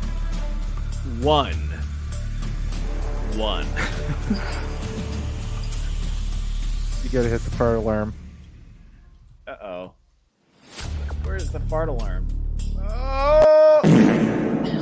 It is the total number this week. The MPAA certificate rating number is 37085. So you were Amazing. completely wrong. Amazing. 085, 85, eh? Hmm. I should have picked 100. You got to hit that sting, Steve. Oh God! The This is also part of it. MPAA, everyone. I love it. The MPAA. Wow. Wow. The wow. Wow. Boy, we That's do this. amazing. Oh my god. And with that, it's time for our final thoughts. Ooh. It's time for our final thoughts. The rules are simple. Basically, just give your in final thought. If you want to give it some sort of rating, I do out of 5. You could do you could give it a fake comedy rating for fun and for glory. But just like at the beginning, the guest is chosen by me to go first. Jenny, what's your final thought on Galaxy Quest? I love this movie. As a Star Trek fan, this movie is absolutely one of the greatest Star Trek movies ever made. It is a love letter to not only the franchise but also the fans. And it, like, every single time, not only when Alexander, does the thing and makes me like tear up at that point, but I cry at the end of this movie every single time because it just gets me, because it just shows what an amazing thing that the Star Trek franchise is. Like they're literally they're bringing actors from this movie, some of the Thermians, to the Trek convention in Vegas this year. There's a screening of Galaxy Quest that's happening on like Friday night. It's part of the fandom, and it's just I'm so excited to have gotten to talk about it at this length with you guys. Like I'm just beside myself. I'm so happy. This is a 5 out of 5 movie for me. Like, no complaints.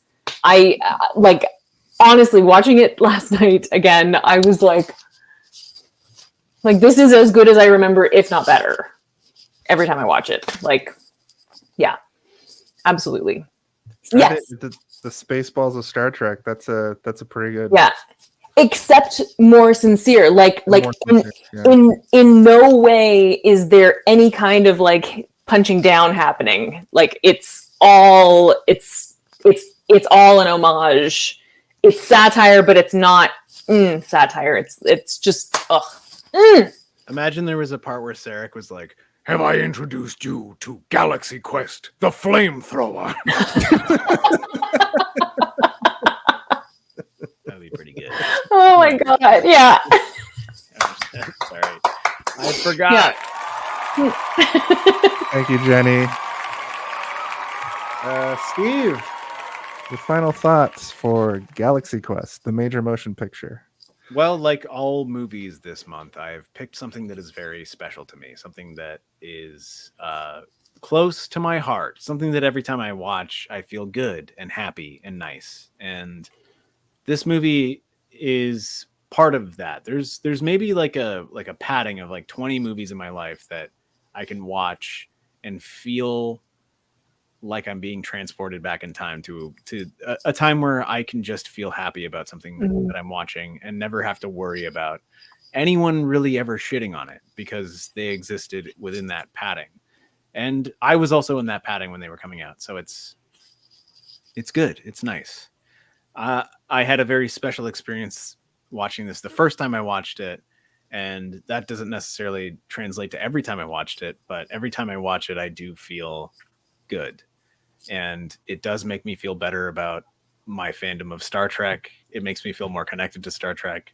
It opened up Star Trek to me in a way that I didn't really feel comfortable with for a long time. There was a time in the late 90s where you either liked Star Trek or you liked Star Wars, and you weren't really allowed to like both at the same time. even though I did like both at the same time. I was like, I like Star Wars more because it's wizards and shit, and it's more fanciful. But you know, like you were allowed to like Star Trek. You just had to like secretly talk about it. Be like, yeah, did you guys watch that new episode of Star Trek? That was pretty good. Yes. But I think this movie is something that might not resonate the same way with younger people now that it did with younger people then, but that doesn't mean that you shouldn't give it a shot. And I think that, as we were talking about, you know, con fandom and just like the community that exists around it now, probably lessened the stigmatism to con culture in its own time, because it was stigmatized for a long time, even up until like I was even in my like late teens and early 20s. I was always like, I should probably not go to that because people will think I'm weird. But it's like, you know, I still went and I just didn't tell people. What did you do this weekend? I stayed at home and played Call of Duty, and I said a bunch of racist and homophobic stuff online. That's what I did. That's cool. Yeah. No, I was at a con being really friendly to somebody dressed as all my favorite characters and asking if I could take pictures. I think this movie it succeeds in every single thing that it tries to accomplish, and that's something that not a lot of movies can do. So I think this movie should be watched by everyone, and if you don't like it, I'm sorry, but if you do like it, you can be my friend. And again, if you don't like it, go fuck yourself, you son of a bitch. If I was to give this something, I would give this 3 Klingons peeing at a urinal and one man standing with his arms entirely straight, with another guy on the other side clapping. That's what I give it. Really sorry.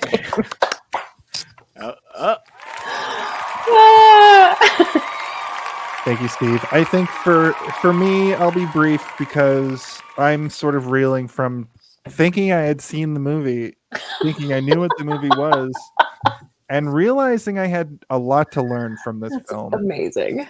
I think that you guys are envious of me a little bit because I did get to watch it for the first time so much later in life than you guys did.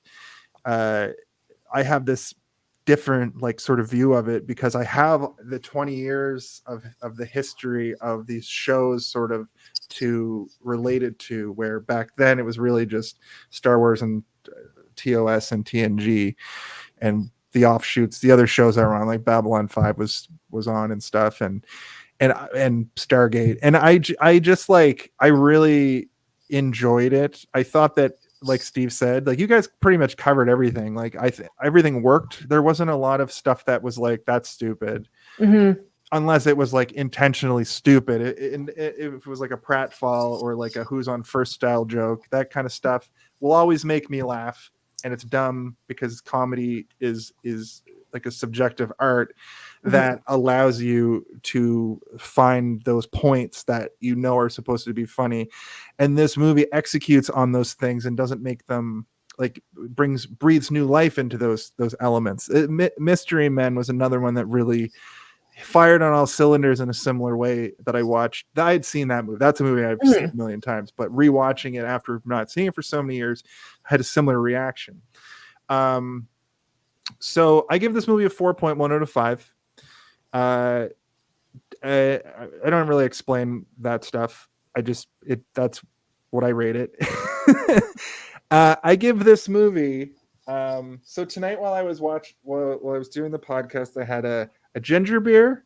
Nice. And I had a Skittles nightmare drink. Oh my god. And on the scale of ginger beer to Skittles nightmare drink, you would think I have diabetes. Yeah. No, you would think I give it the ginger beer, but this is Star Trek. This is like serious. And it's a little bit spicy and it's kind of for adults. It's not alcoholic, right?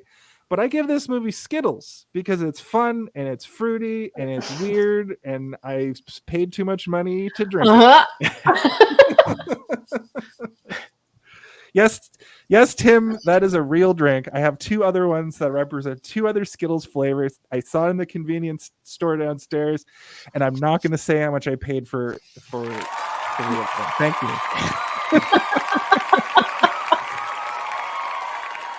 And Chucky's always watching. Amazing. Just before we get out of here, Jenny, I want to give you the official "Hey, did you see this one?" seal of approval. You're welcome to come back anytime you would like. Thank you. You have been a fantastic guest for putting up with us for 3 full hours. Like I was saying, sometimes like we fill 3 hours, and sometimes we don't. We often do. But Yeah. I was concerned that maybe this movie didn't have 3 hours of content to talk about. And then I watched it. It does, like, oh, we could probably talk about this movie for another hour if we didn't all have lives. Yeah, absolutely. This was awesome. This was so fun. Like, this was a lot of fun. We got a nice operation you're running here, Thank you. Yeah. You said This is fantastic. You said some nice stuff to me earlier today about how we conduct business with our guests, and I really appreciate that. Mm-hmm.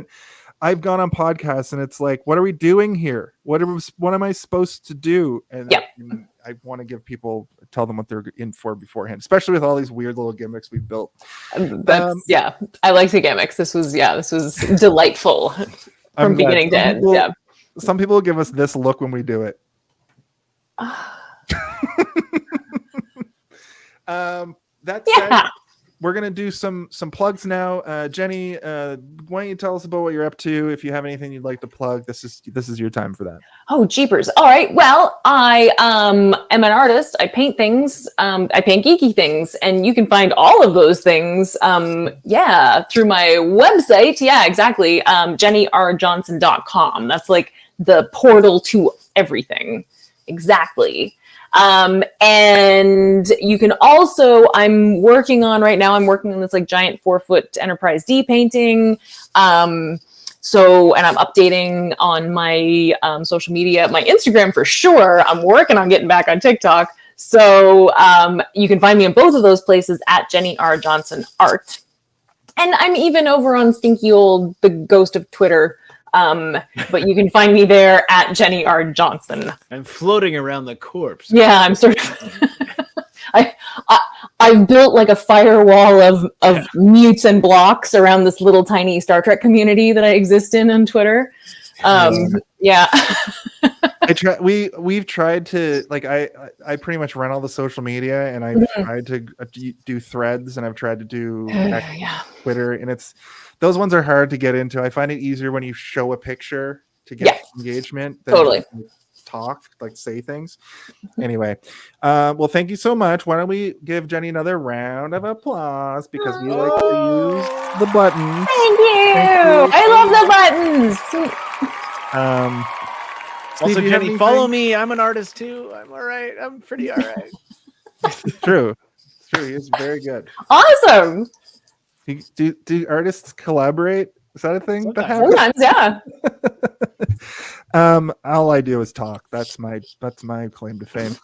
You can actually catch me tomorrow night at Superkick here in Toronto. I'm a professional wrestling announcer, and we have a show tomorrow night called Superkick Presents NFG. I don't know what it stands for, but there are 3 hardcore matches, 1 6-man ladder match, 1 cage match, 1 triple threat tables match. And I'll be there, and my name's Jason.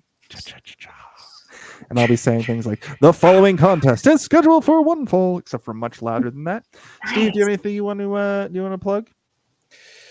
Follow Darth Theorist on YouTube. It's a thing where I do a lot of voices and narration. Waters of Lust on Instagram. I just did a Java series. People are liking my Javas.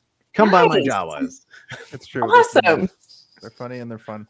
And one final thing here, you can find us on all social media. Hey, did you see this one? We are a member of the United Federation of Podcasts.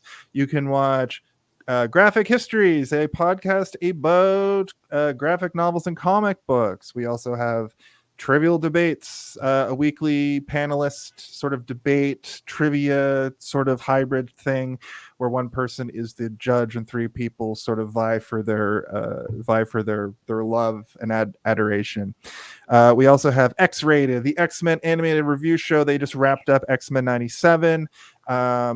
All of that's good content. X-Men is back in a major way now that Marvel owns them. We have the Live Long and Podcast series of podcasts. Those are basically people talking about Star Trek. I'm gonna put in a word for you, Jenny, to get on basically all of these. I've been on Live Long and Podcast.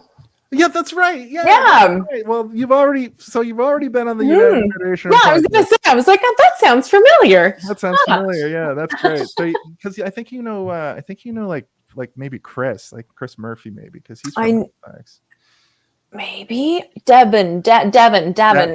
Yeah. Mm. 3-hour podcast, Devin. 3-hour podcast. Anyway, speaking of Davin, Hold Up, a movie podcast. We talk about one movie in 3 hours. They managed to talk about 3 movies in 2 hours. There's Amen on Track, which is a music podcast where they go through different albums. I haven't had a chance to listen to it yet or watch it, but it is a thing that I like to talk about. So let's get me on there. Nice. We can talk about the Mars Volta. And of course, Hey, Did You See This One? The show you're watching right now. We are live on Twitch each and every week at 8 p.m. Eastern Standard Time. And that is the show. And now I'm going to try this, but I didn't warn you beforehand, and I should have. And this usually goes bad when I don't warn the guests beforehand. But okay. I'm going to try to lead the witness a little bit. There's one question that we have to ask each and every week. Okay? Why don't you ask that question for us, Jenny? Why don't you ask the question? Hey, did you see this one? Oh my God. It worked. I wasn't ready.